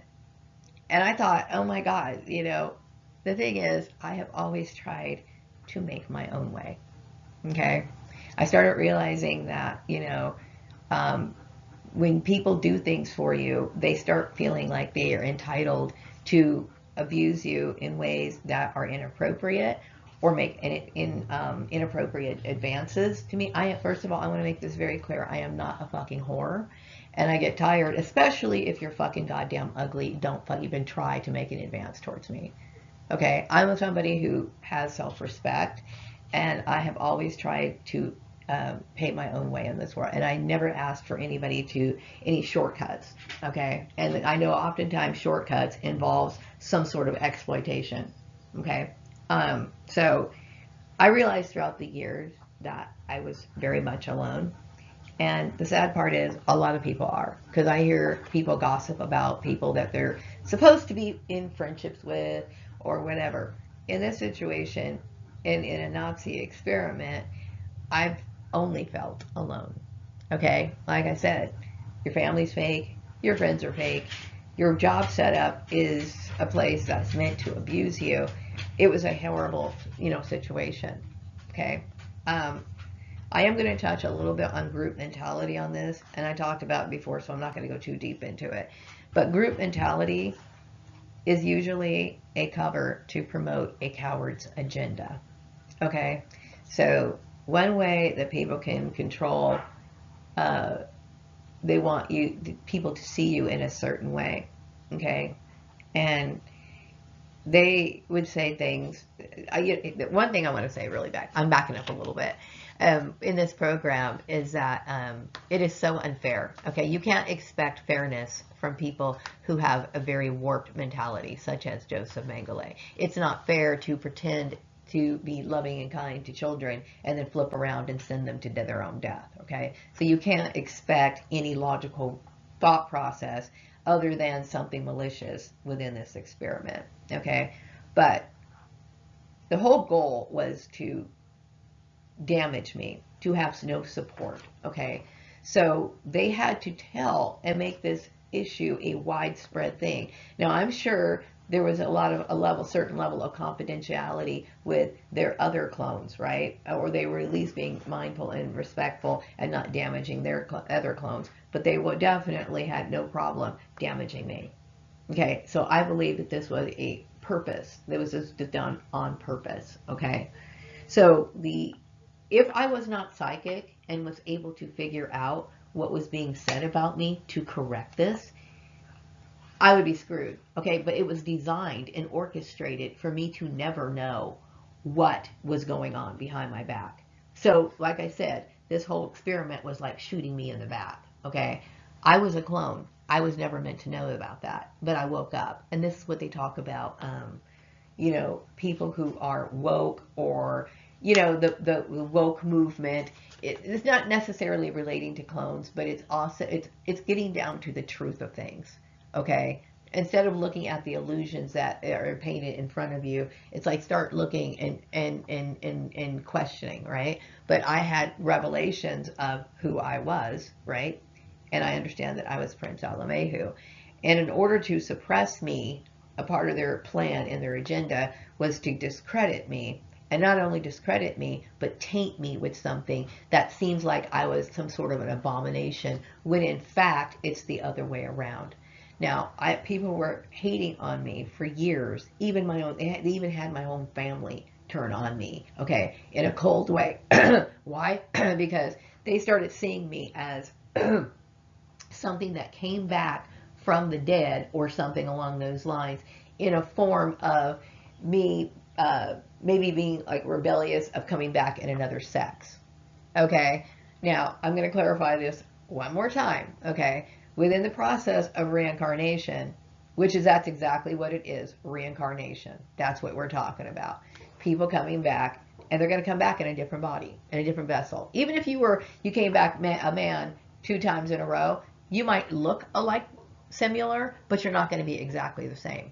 Okay, you might be a little taller, you might be a little shorter. You might have the same facial features, your eyes might be a different color this time, okay? And you have to think about the fact that if you were born by a natural birth, there's going to be some deviations. Like, for example, if you were dark-haired in one lifetime, and, well, okay, if you were light-haired in one lifetime, and then your parents, whatever, and you came out through natural birth, your hair color might be different, but you might have the same facial features or something along those lines, right? But anyway, I was tainted with something that I was not able to defend myself with, okay? I had no idea that I was never meant to know that I was Prince Alamehu. So for them telling everybody this, and then them setting me up with something that was almost impossible for me to be able to find out what they were using as a cover and an excuse and a form of propaganda to destroy my life, I would be royally fucked. Okay, I'm already in a screwed situation. So, group mentality is usually a cover to promote a coward's agenda. So these people did what they did, and made sure that everybody would turn against me. Everybody would see me as a bad person. Okay, and that was very cowardice. Okay, and we're talking about a group of people who brag about power. Okay, and so I'm going to say that in this world, no one cares about you, or be careful about who you think cares about you, because within these sort of programs, your people that you are emotionally invested in can flip it around and literally be made to destroy you.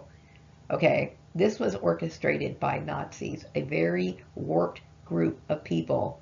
Okay, Joseph Mengele instructing people to kill another person through tactics that are, what do you call it, slow torture, slow kill torture, or they call it no touch torture, meaning if you ostracize a person, if you limit a person, if you constantly keep throwing obstacles in a person's life, they're going to feel so much discomfort that they will take out their own life. They were aware of what happened in the first life. So this whole thing to me was a wake-up call, because when you see how fickle people really are, okay, when you see how fickle people are in their relationships with you, okay, and like I said, some of these people, when they smile, it's the genuine smile. That, when they say you can tell a fake smile from a smile that people are faking, I will tell you, some of these people, they have that genuine smile. And I'm sure Joseph Mengele had that genuine smile. So a lot of times we're dealing with multiples, okay? So when we're dealing with a society that is filled with multiples, you have to question about who cares about you, who really does have your back.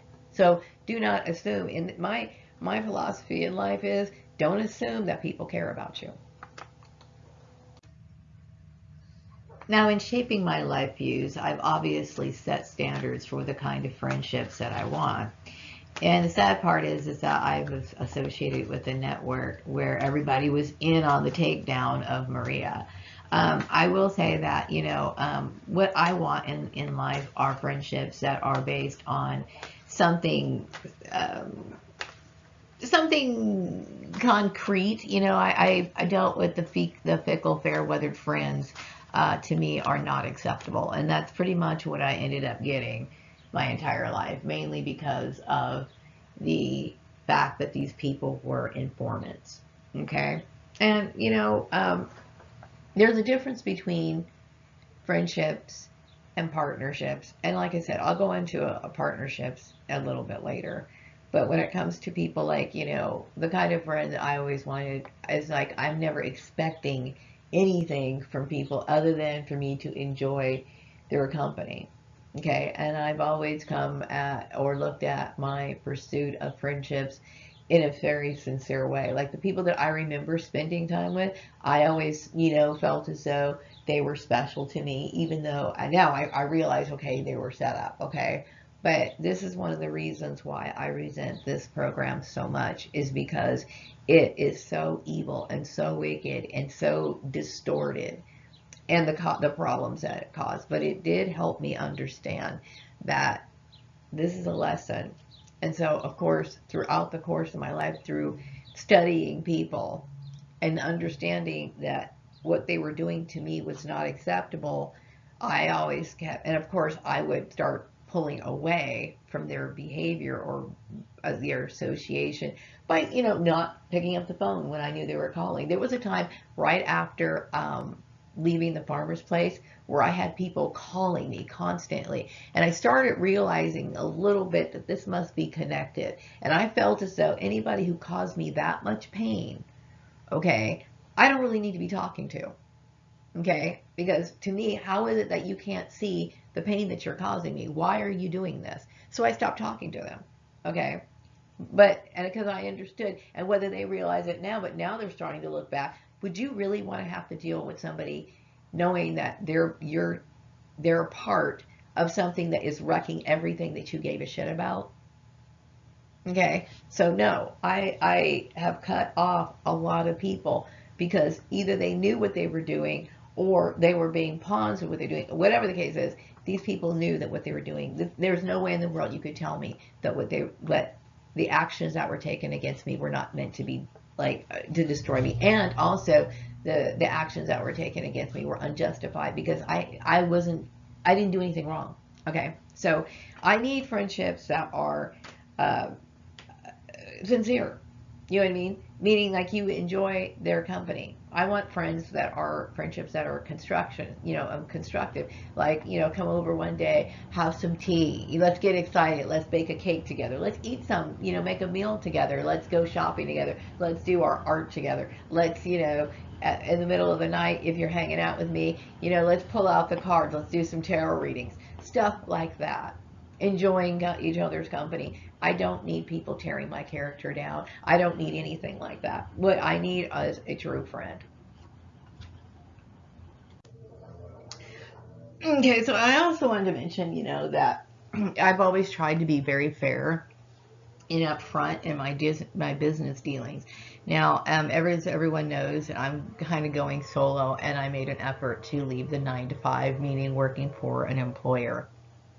I had mentioned me running into issues where people were using me and thinking that they could exploit me in any way. Okay, the time that there was something wrong with my car, and my brother-in-law's friend was basically trying to lure me into giving him some sort of sexual favors in exchange for payment.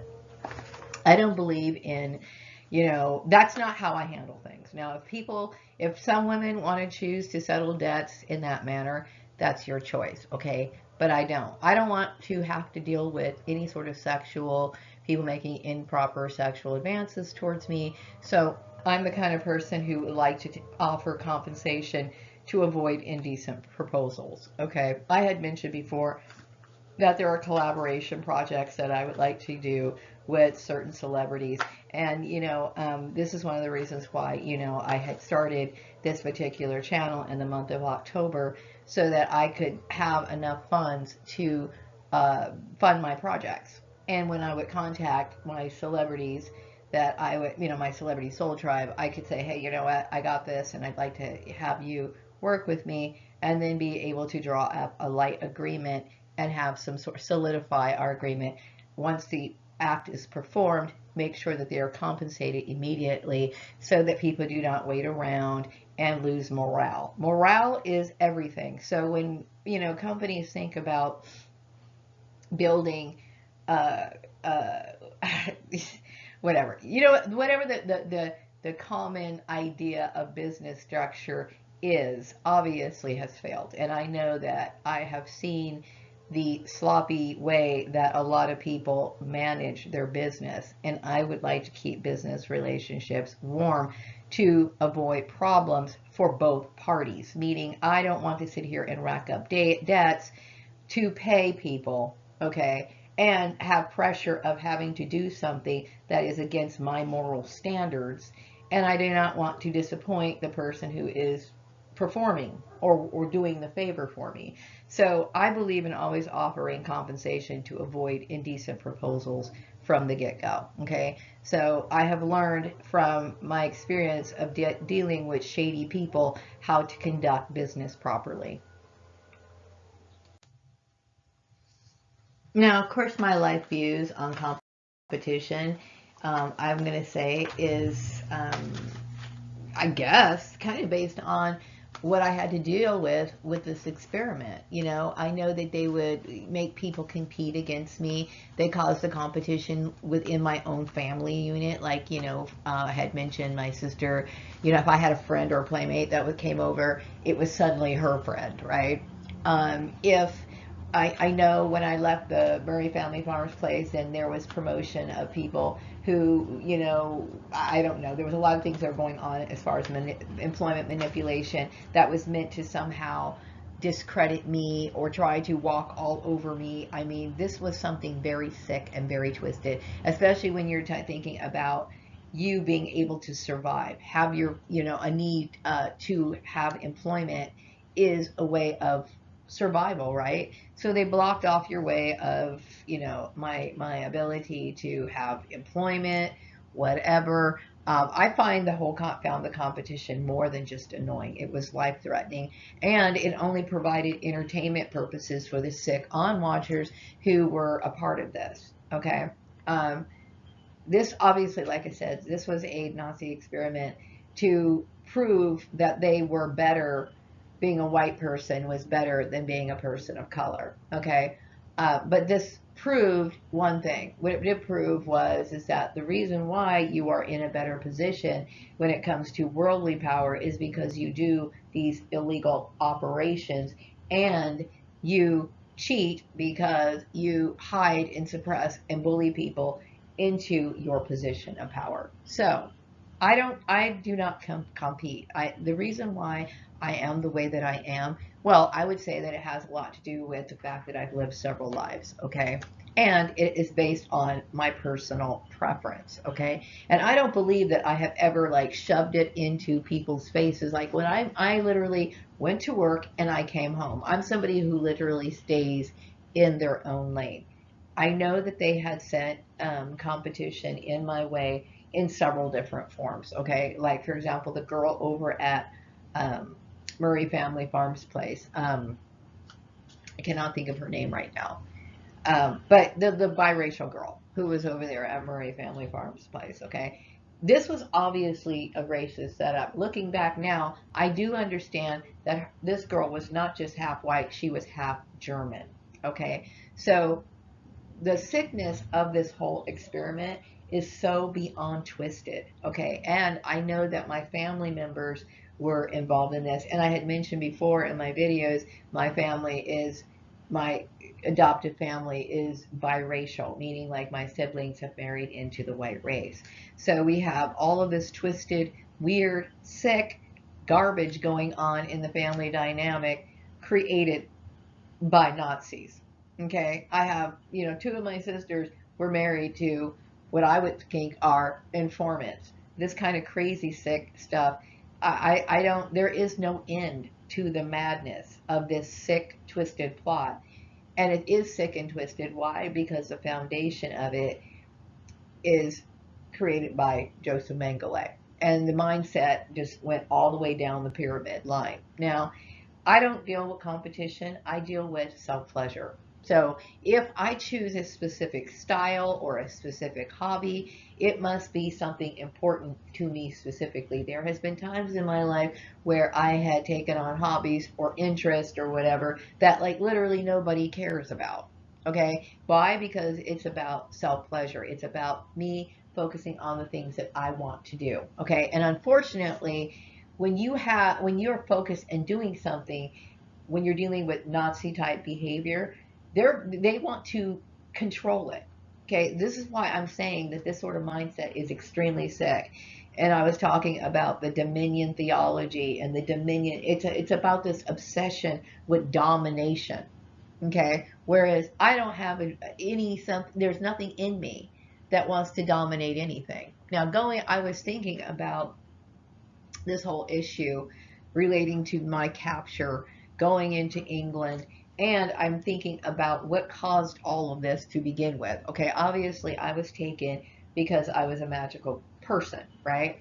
Okay, the competition, I don't know how my father was, meaning the emperor, okay? And, obviously he's someone that I respect. He is my ancestor. I don't know the conflict that went on between, the details. All I know, the light details of him having some sort of relationship with Queen Victoria, and then him waiting around for a response and he didn't get one, and then all of a sudden, he retained some of these British troops and all this other stuff. I don't know, okay, but I am not a competitive person. I can't speak for other people in my family line. I can't speak for, I can't speak for anything, but I can speak for myself. Okay, that's all I can do. Okay, I have never tried to, be in a competitive race towards anyone, but they were constantly wanting to compare me. Okay, the comparison between me and the biracial girl, okay, at the workplace, people should have known right then and there it was a racist agenda. Okay, I knew that what was going on at the farmer's place was shockingly racist. I knew that it was. I was like, oh my God, what in the world is going on? Are you out of your mind? Okay. But their racism was so normalized to them, they didn't even understand why PAS really had to get involved. This is how offensive and stupid these people were. Okay. So I am sitting here thinking, I feel as though the Nazis were a group of people who like to compete and drag people into their competitions, whether they wanted to be a part of it or not. And I also feel as though that this competition blinded the good moral character, or the sense of what was right or wrong, morals or whatever, of people who really shouldn't have belonged in it. You know what I mean? And that's what I'm saying is it became a circus show and a thing of an issue of exploitation. You know what I mean? I don't waste my time in competitions. I am somebody who is, my only goal in life is to survive.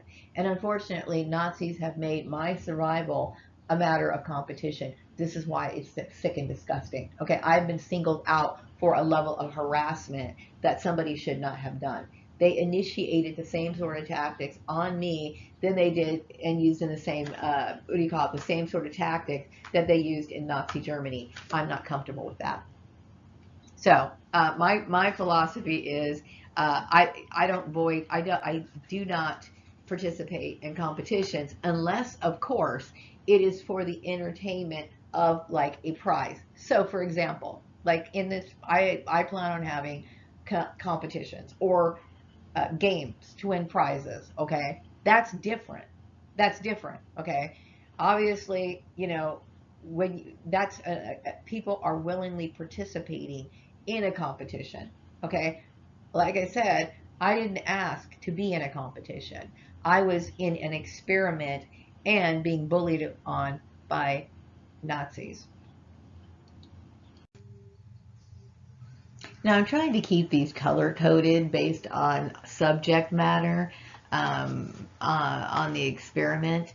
So now I'm going to talk about love views. Now, love, it encompasses many things, not just self love, but the love that you should have of the family, your relationships of all kinds, and your views on things like beauty, that sort of stuff. Okay, so emotions. Okay, so the first thing is that throughout this life as Maria Gordon is that I realized that there is no such thing as unconditional love. Some people think that that they can do all kinds of things to another person and use excuses such as, oh, that's my sister, so she'll understand, or take advantage of other people because of their relationship or whatever. I know that love has limitations. Like, I some of these people who abuse me, it is impossible.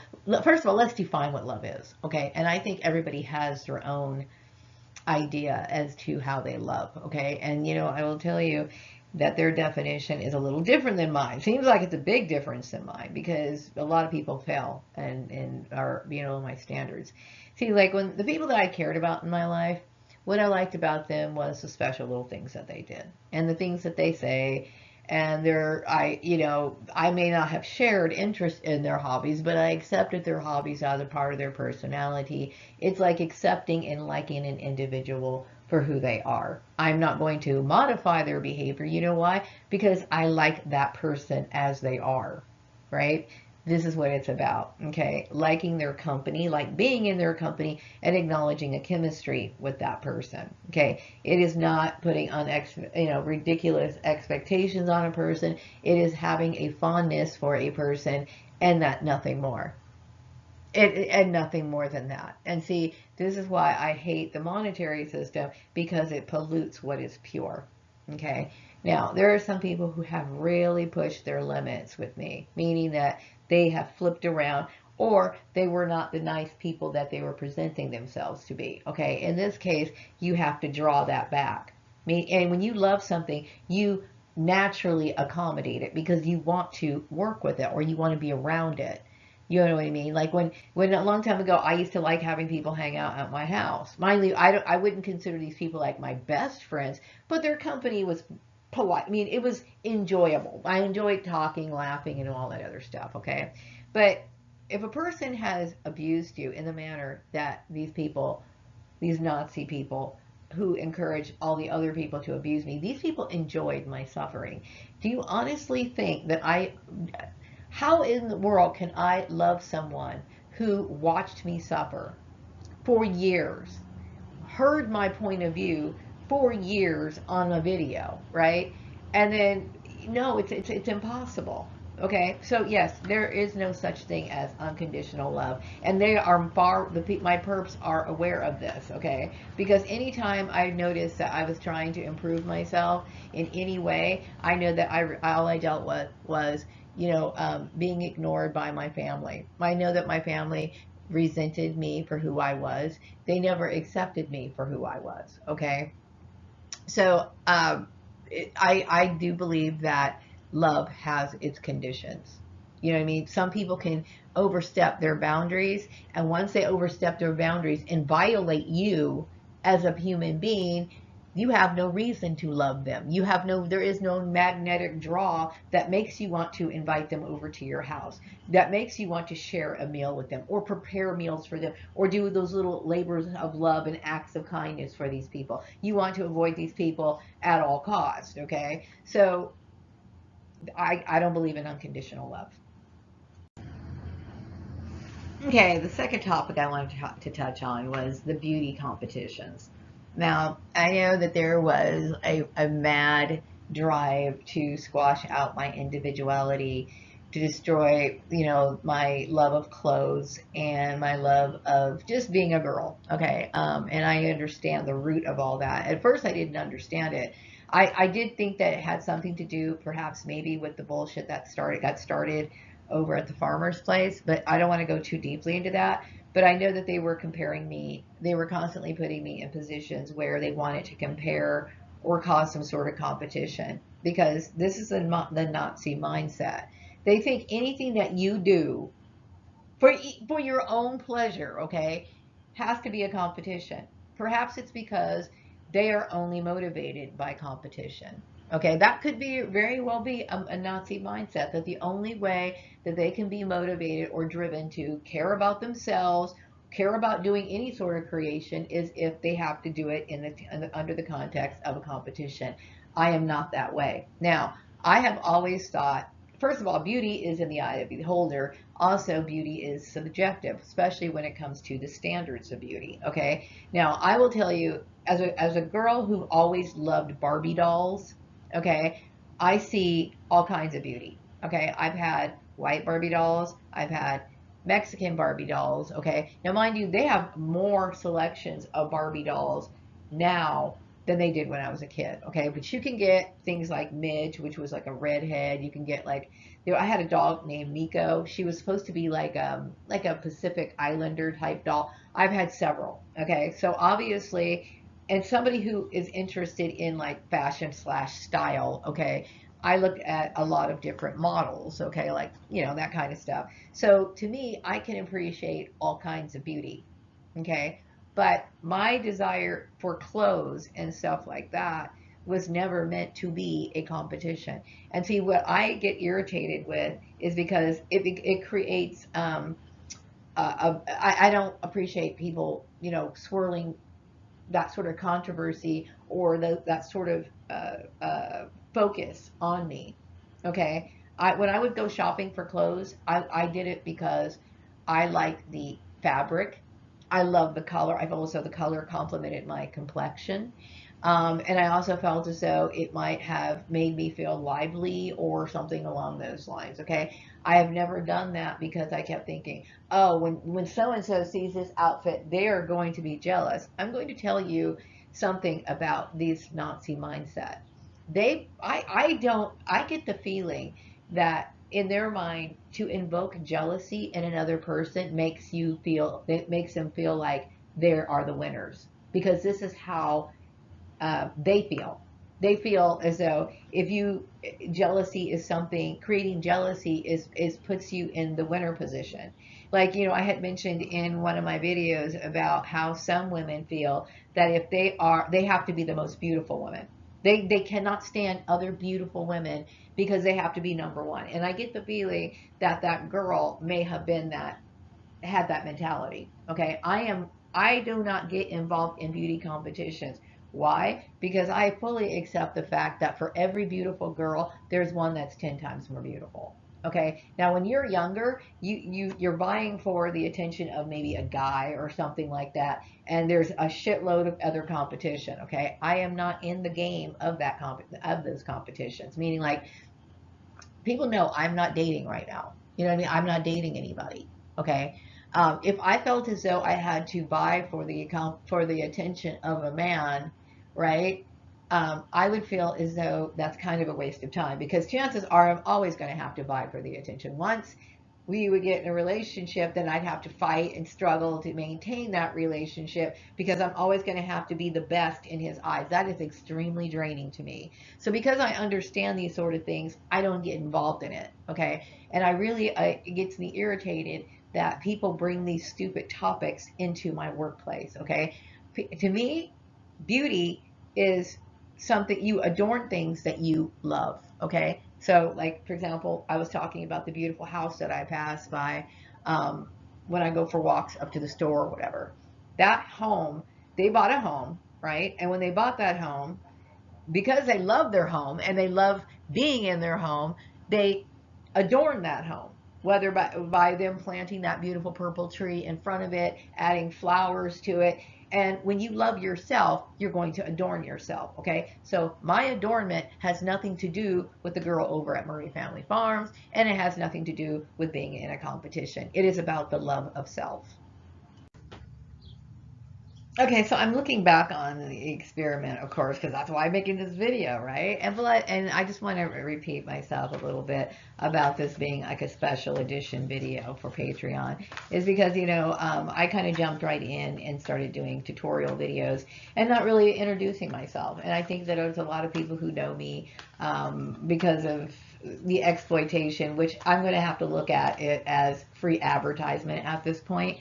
So, I'm going to go back into the video. Okay, so another issue that was brought up through the experiment is the thinnest girl in the office competition. Okay, now I have always looked at my family, my adoptive family, and realized that they had a problem with the overconsumption of food. Okay, and that to me was something that I believed was wrong. I believe in maintaining a good body.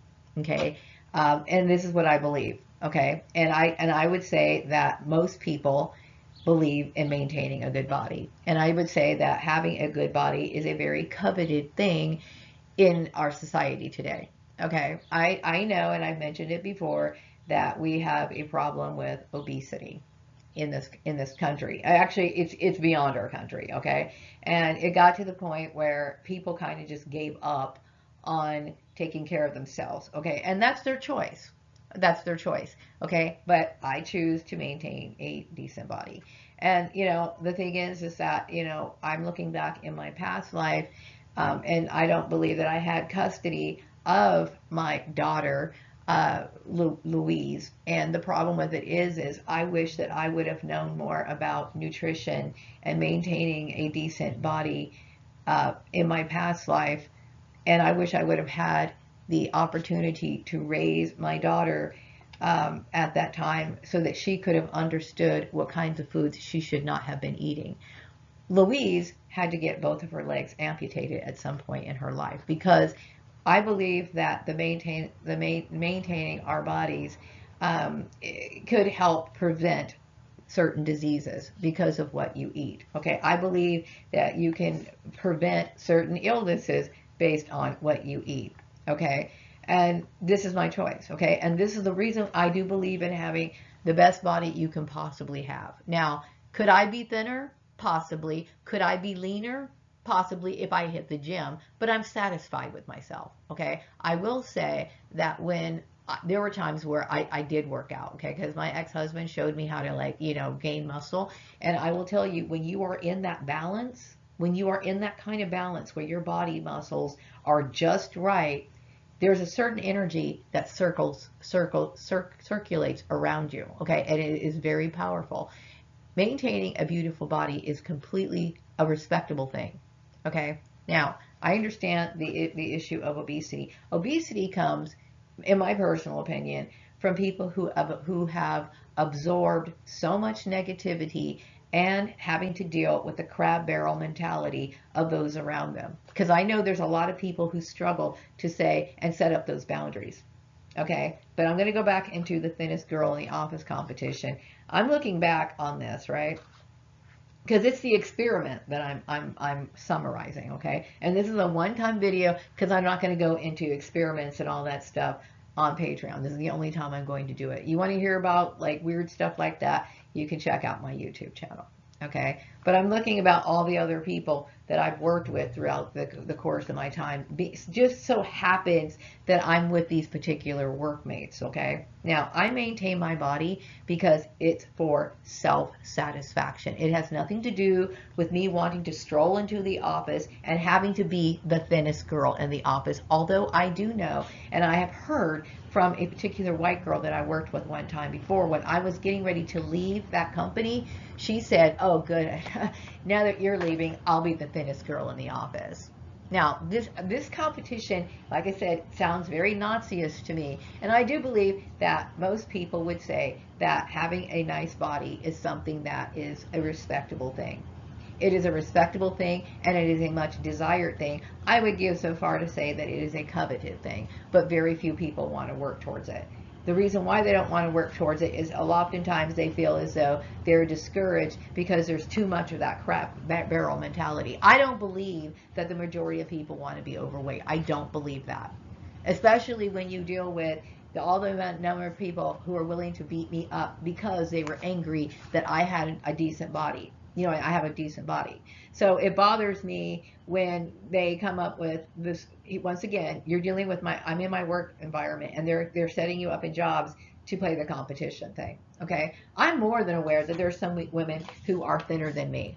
Okay, and I'm not bothered by it. Okay, and I'm not bothered by any of that. Okay, because if I look at these women and they're wearing nice clothes, I'm going to be the first to comment their nice clothes. You're dealing with somebody who appreciates beauty, okay, and appreciates people who take care of themselves. These are the kind of people I want to be around. You know what I mean? So that's not going to work with me, okay? What else do I want to say about the thinnest girl? Oh, the thinnest girl, the most beautiful girl, whether she's got a beautiful body, a beautiful face, whatever it is that she has, okay? I am not, because I do not believe in certain things, or I'm trying to understand what is the purpose of being the best in a situation like this. Okay, what do you plan on using your beauty for? You must think that beauty is everything. Okay, you must think this. Okay, this must be the Nazi mindset. Okay, because they make way bigger a deal out of being beautiful than it really is. Okay, some people think that because you are a decent looking person that you have the world at your feet, the world's your oyster and everything. And I'm going to tell you right now, I do not think of myself as beautiful. I have mentioned women that I think are beautiful. I think I'm okay.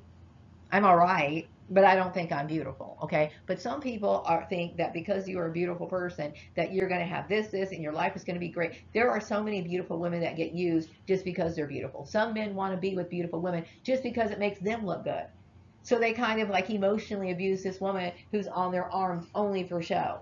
And they might treat them like garbage. Being beautiful is something that you should do out of respect for yourself. If you think that your life is going to be better because you're beautiful, you're wrong. Okay, you're wrong. Okay, and I would never waste my time trying to be beautiful to keep somebody, because I don't believe that. Okay, and I'm going to go into that in the next slide. Okay, but for now, I don't play the thinnest girl in the office game. I choose to be around people who care about the maintenance of their body. Why? Because when we're hanging out, we're going to be cooking, right? And there are certain foods, that I only eat at certain times. I want to be around people who understand that. I want to be around people who accept my eating habits, right? So I'm looking for constructive, compatible relationships. I'm not looking for competition. You know what I mean? So once again, the Nazi mindset is completely opposite to mine, and that tactic, I find it, the competition is obvious because I'm looking back on certain people that I worked with, and I'm like, okay, she was probably there for this setup. Okay, it was a stupid and it was extremely annoying. I also want to talk about my standards of beauty. My standards of beauty are not based on the white race, okay? I know that there was talk about like my hair, and I think there was a big debate about whether I could or could not wear wigs and just stupid stuff, okay? I will say that my hair, I've experienced problems with it. I am not the best at taking care of my hair. I no longer apply relaxers to my hair. But do I like my hair like really, really tight and curly? I can't say that I do. Okay. So I do the best I can to try to straighten it, make it as manageable as I possibly can. That's my right. Okay. Now there's always going to be that debate about like whether black people should have Afrocentric hair or they should straighten their hair or whatever. I know that my family has been straightening their hair for many, many, many, many years. Okay. I'm talking about as they're here in the United States. I grew up straightening my hair. I prefer, when I look in the mirror, the kind of hairstyles I have, I would prefer my hair to be a little bit more straighter. That's my choice. Now, there are some people, white women, who have very straight hair who used to go to the salons and get perms so that they could add curl to their hair. Okay, I find it very offensive that somebody would try to, make that decision for me. But standards of beauty are not based on the white race. My standards of beauty are based on when I look in the mirror, am I finished? Adorning myself. Mind you, I don't take a lot of time getting ready, like applying makeup or anything. I would say it takes me anywhere from 3 to 5 minutes to put on my makeup. I do not wear very much. I also, when it comes to my hair, my hair is how I feel. My hairstyle is based on how I feel about my hair or whatever kind of design or based on the kind of clothes that I'm wearing at the time. Okay.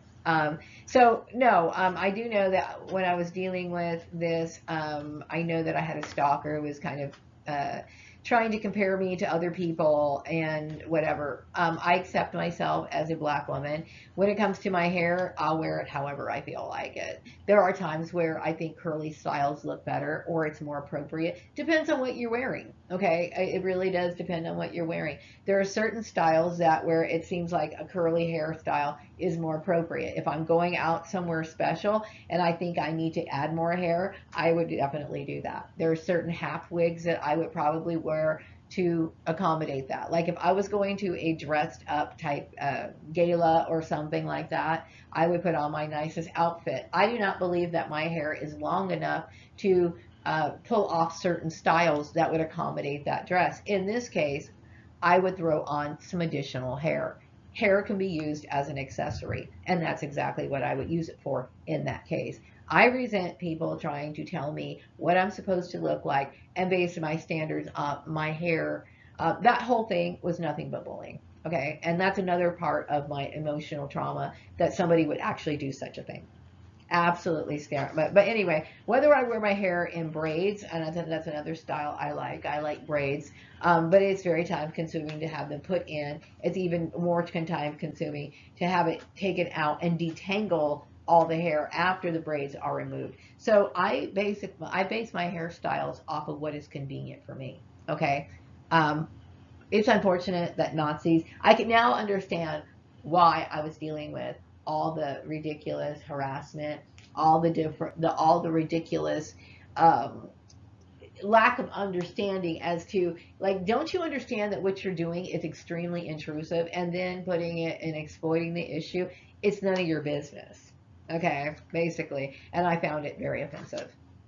And so, whether I wear hair that's straight, that's a little bit more Eurocentric, or I choose to wear a style that looks more Afrocentric, whether that be adding more hair that has more curl to it, or I'm wearing like what they call braids or whatever, that's my choice. And personally, when it comes to clothes, I think there's times where you switch between the two. Now, I know that there was an effort to suppress all forms of my expression, as well as expressing myself through adornment, like clothing, wigs, makeup, so on and so forth. And a part of it had to do with the fact that I had the past life that I had as a male. And I do know that there was a particular singer who was involved in my bullying. Obviously that's a violation of my rights, and I think that somebody who would ever ask you to sacrifice your beauty, and like I said, when I say beauty, I'm talking about your things that you do for yourself, especially in the context of a relationship. Like there are some men who stalk women. I don't know. I think number one, in this case, Labor 14's goal was to try to somehow humiliate me as a person, to try to bring me down, um, as a form of white supremacy. Okay, and this is an old tactic. I had mentioned it before, about black people having any sort of self-confidence in the view or the eyes of white people. This is something that they used to do in the South. And as a racist person coming from a different place, he was European. He pretty much fell into the same sort of racial type tactics, mainly because this was all umbrellaed under the Nazis. I would never suppress my what they call shining or whatever for anybody. Also, I know when this was based on, they use religious control. I know that a lot of times when women get married into some of these religions, men use religion as an excuse for the woman to be bound to this man. And under those guidelines, I would be uncomfortable, and I do look at it as abusive. I have made an effort to avoid those kind of relationships as much as I possibly can, because any professional will tell you, when you're talking about being in a relationship, dealing with abusive partners, one of the first things they warn you about is signs of abuse, and that's a sign of abuse. Okay, if a man, especially if he's orchestrating things behind the scenes to reduce your quality of life so that you can stay with him, so that he can exploit you financially. Okay, that right there is an obvious sign of human trafficking. Okay, I do not reduce my shine for anyone. Also, there's a lot of insecurity of women. When I was dealing with like the girl over at Murray Family Farms, as well as, I don't know if they were doing the competition because they were being instructed to do it through their Nazi handlers, or they were doing it because they were really stupid enough to waste their time to compete against an older woman. Okay, I just think it's ridiculous. But there are a lot of insecure women, and I know that in my targeting, I was set up to have like job interviews with obese women. Okay, now obviously, I will tell you, I understand what it's like and the frustration of obese people. Okay, I want that to be very clear. I do understand it. There was a time where I struggled with my weight and I hated myself every day, okay, because of it. I hated it because I knew that there was a better version of me that wanted to come out, okay? But the problem with it is, with a lot of obese people, is they bully people that they want to be, or they bully people who have things that they desire. In this case, I believe that the Nazi group that was instructing this used a lot of obese people to bully up on me. Okay, and mind you, society has more obese people in it now because of people just losing hope and not really caring, feeling like they're being absorbed by too much crab mentality. We have a very big problem with obesity. So it wasn't really hard for them to have to recruit easily. I mean, it wasn't hard for them to recruit obese people because that's a lot of obese people around. So my thing is, I know throughout the years I've heard of things like fat acceptance and all of this sort of stuff. And if that's true, if people are content with their lives of being overweight and being with what I don't even like to use the word fat, but if you are happy being fat, okay, then stay that way. That's your choice. You know what I mean? But it gets to be a problem when you start bullying up on other people. And to ask somebody to be in a situation that they are not comfortable with, I have no desire to be overweight. Okay. And I also do not think that being overweight is an okay thing. And I'm going to go into it in just a second. Um, like I said, there's everybody has their standards of what they're comfortable with. And I'm not comfortable with being overweight. And I do not appreciate people who would try to sit here and try to bully me to take on that problem. Um, what else did I want to say? Keep going, cause problems for women who want to. Okay, yeah. So if a person, I do understand there's a lot of obese people who get to certain points in their life where they're starting to reevaluate their life and they're not happy. Okay. And my only advice to people who are in that situation, I'm going to tell you, if you want to have anything in life, you have to be strong and you do have to accept the fact that a lot of people are like trying to find their way out of their own hell and they are quick to grab you in it. Okay, so when you're basically making a statement for yourself and saying, I want to make some life changes for myself, and the next day your friend comes over with a plate of cookies for you, I'm going to tell you right now, your friend's not your friend. Okay, they're not your friend. So you have to make it very clear. And so when you have any sort of life goals that you're working towards, like for example, something like weight loss, okay, you need to get around like the people that you know, and you should just go ahead and tell them, you know what, and just be honest. You don't have to tell them everything, but say, I want to make better plans for myself. I'm not happy with the life that I'm living right now, and I'm going to make some plans to change that. Okay. And the reason why I feel is, and it's unfortunate that you even have to make this statement, but the problem with it is you need to let people know because they will sit here and try to sabotage your plans. And if they do make attempts to sabotage your plans, it's not like you need to hold them accountable because you already told them. You already told them. Okay. And really, people really are that nosy.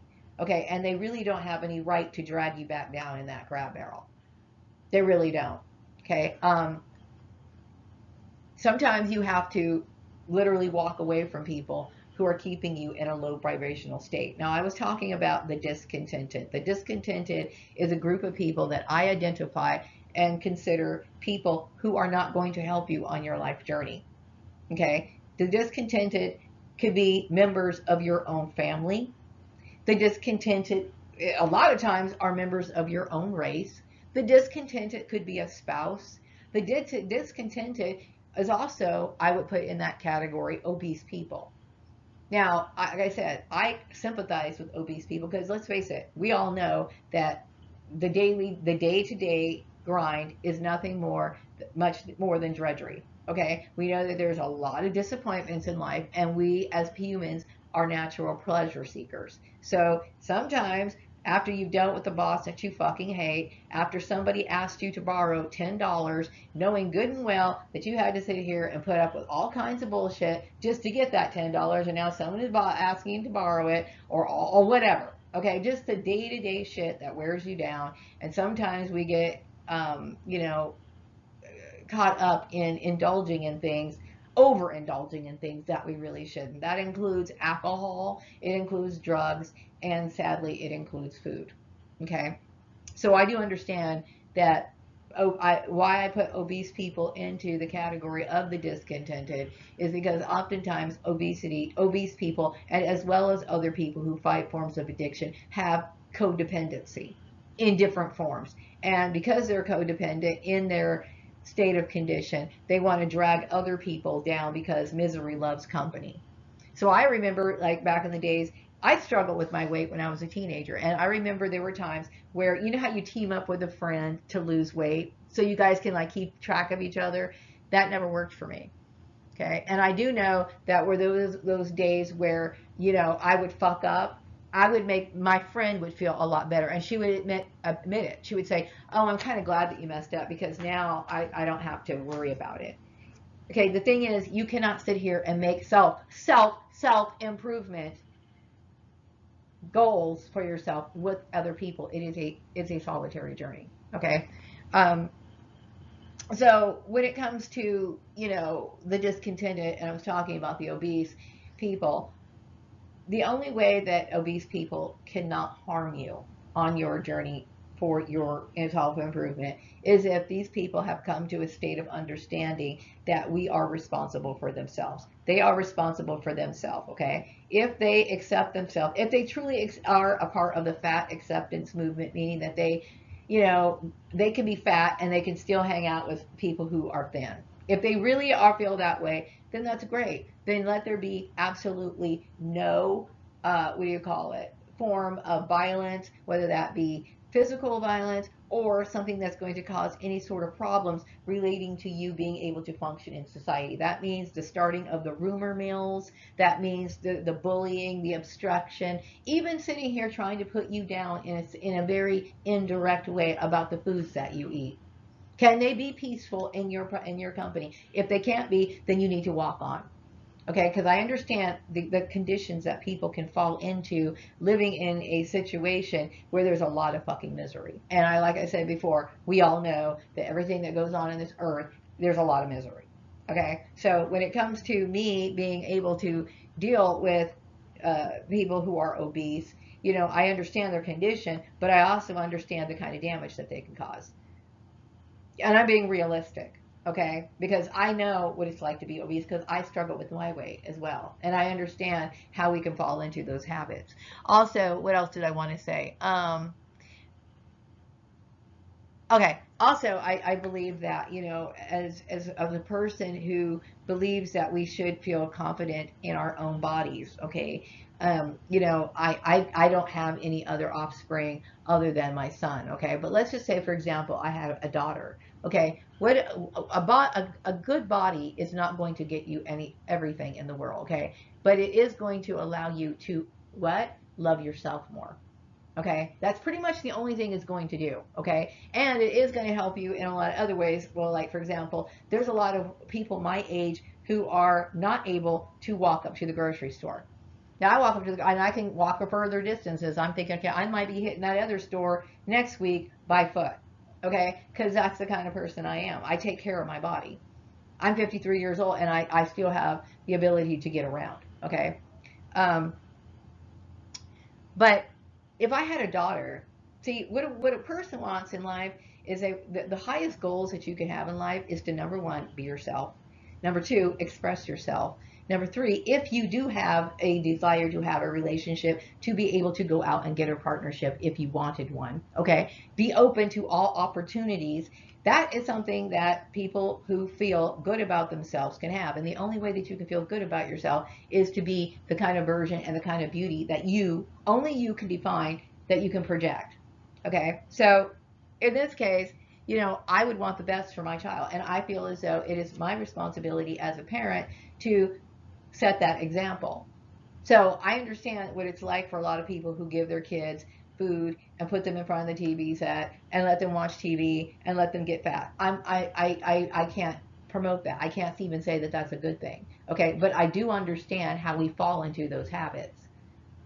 How it's easy to fall into that habit of doing that, especially when you think about the kind of workload that people have day to day. So there's a desire. If you have the desire, I'm going to tell you, in order to transfer from your life to live the best life you possibly can, you have to be strong and you have to be very careful about the people that you associate with and who's going to help you on your journey. And you have to be very honest about that. And sometimes you have to cut people out of your life. It's just that simple.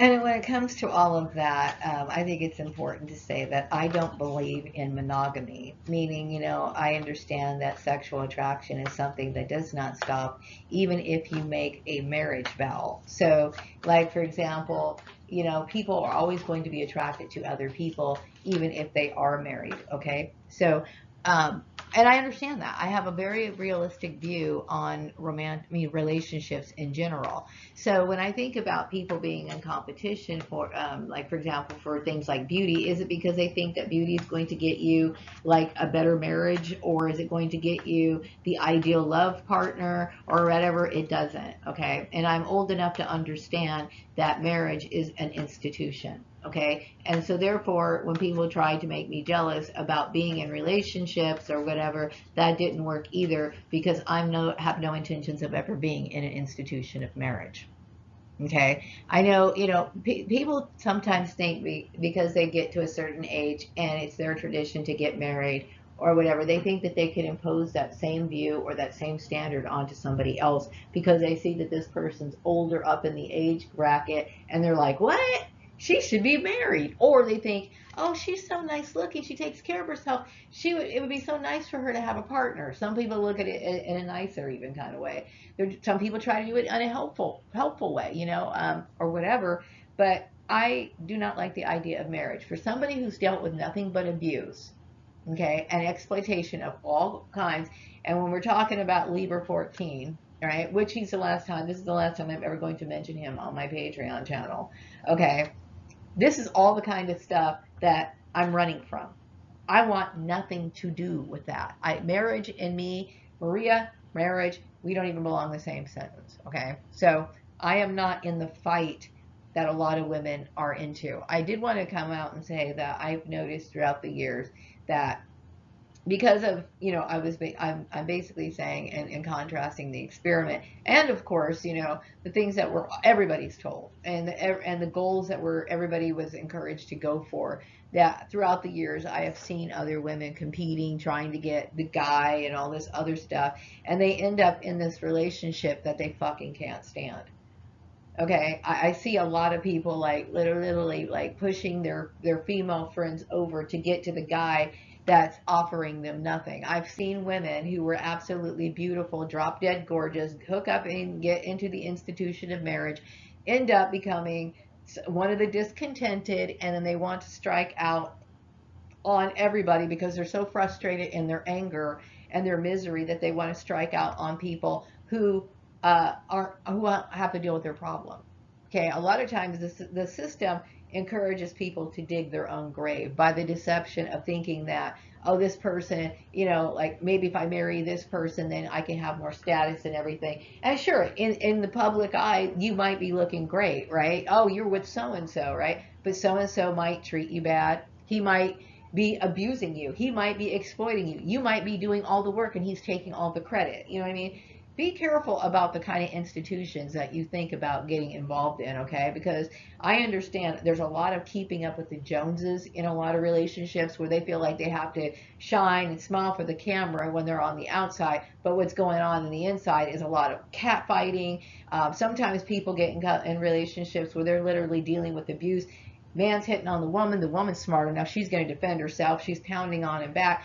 You know, I don't want to get into those entanglements. All my life, I've dealt with tricksters, liars, abusers, exploitators, whatever you want to call it. I'm not interested in the institution of marriage. And to me, marriage is only an institution. I am aware that monogamy is not a realistic expectation of married life. Okay, because a lot of women.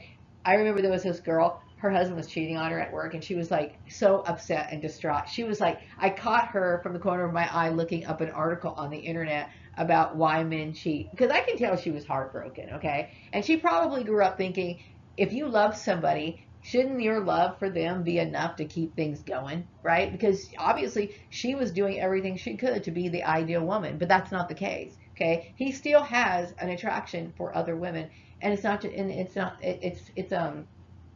it comes as a shock for girls who or women who grew up with that sort of illusion and that sort of mindset.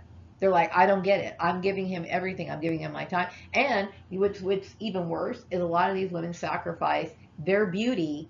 They fall into the humdrum every day of not taking care of themselves, and they sacrifice their entire life, their beauty, their drive, their vibe, their shine for a man who is doesn't give a shit. And that's not me blaming men. I'm just saying is that some people go into relationships unrealistically. And then some people might, you know, if they realize that their partner still has an attraction for women, there's some couples, you know, that agree to bring in another sex partner. That's their choice. Okay? But I don't really need to deal with the I don't want to deal with the entanglements of marriage. Okay? Marriage for me is a no-no. And so, therefore, don't sit here and try to. A bad tactic on the Nancy's part was trying to make me feel jealous or feel bad because I don't have a married partner. I don't goddamn need a marriage partner. Okay, I'm about to wrap this video up, and I know it's very, very, very long, but I wanted to I wanted to acquaint myself with my audience and let you know about me a little bit more. And, you know, I will continue to create content on this channel. I'm hoping that I can get things straightened out with the people who were obstructing me. It's been very difficult. It has been. After dealing with this experiment, you know, I obviously have shaped my views on life and how I continue to go about my life. And this is how I continue to move forward. And I hope to move forward. You know, this has been excruciating, very painful. And, you know, I have suffered for very many years. It's 2024. Today is May 31st, and I have left my job, my last job. It's been 1 year since I've been out of a job, and I am continuing to struggle because of people who were involved in the Nazi experiment. Overall, you know, I know that I have a very unique lifestyle, and you know, I try my hardest to do what I can to survive in a very peaceful manner. I enjoy teaching people about the occult, and I'm hoping to, you know, collaborate in the future and offer my viewers more entertainment, unique entertainment, you know, with the collaboration of a few celebrities. And I want to do so in a very peaceful manner. So I appreciate you guys, you know, taking the time to listen to this long video.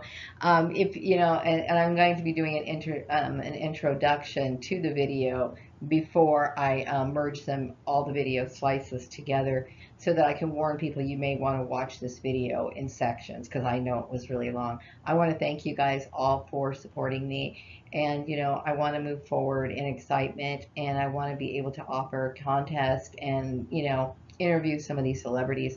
I'm looking forward to what I have, you know, planned out for this in the future. And in my upcoming video, I'm going to be following up for people who might be in the category of the discontented, because I do think that there's a lot of people who do want to make their life better.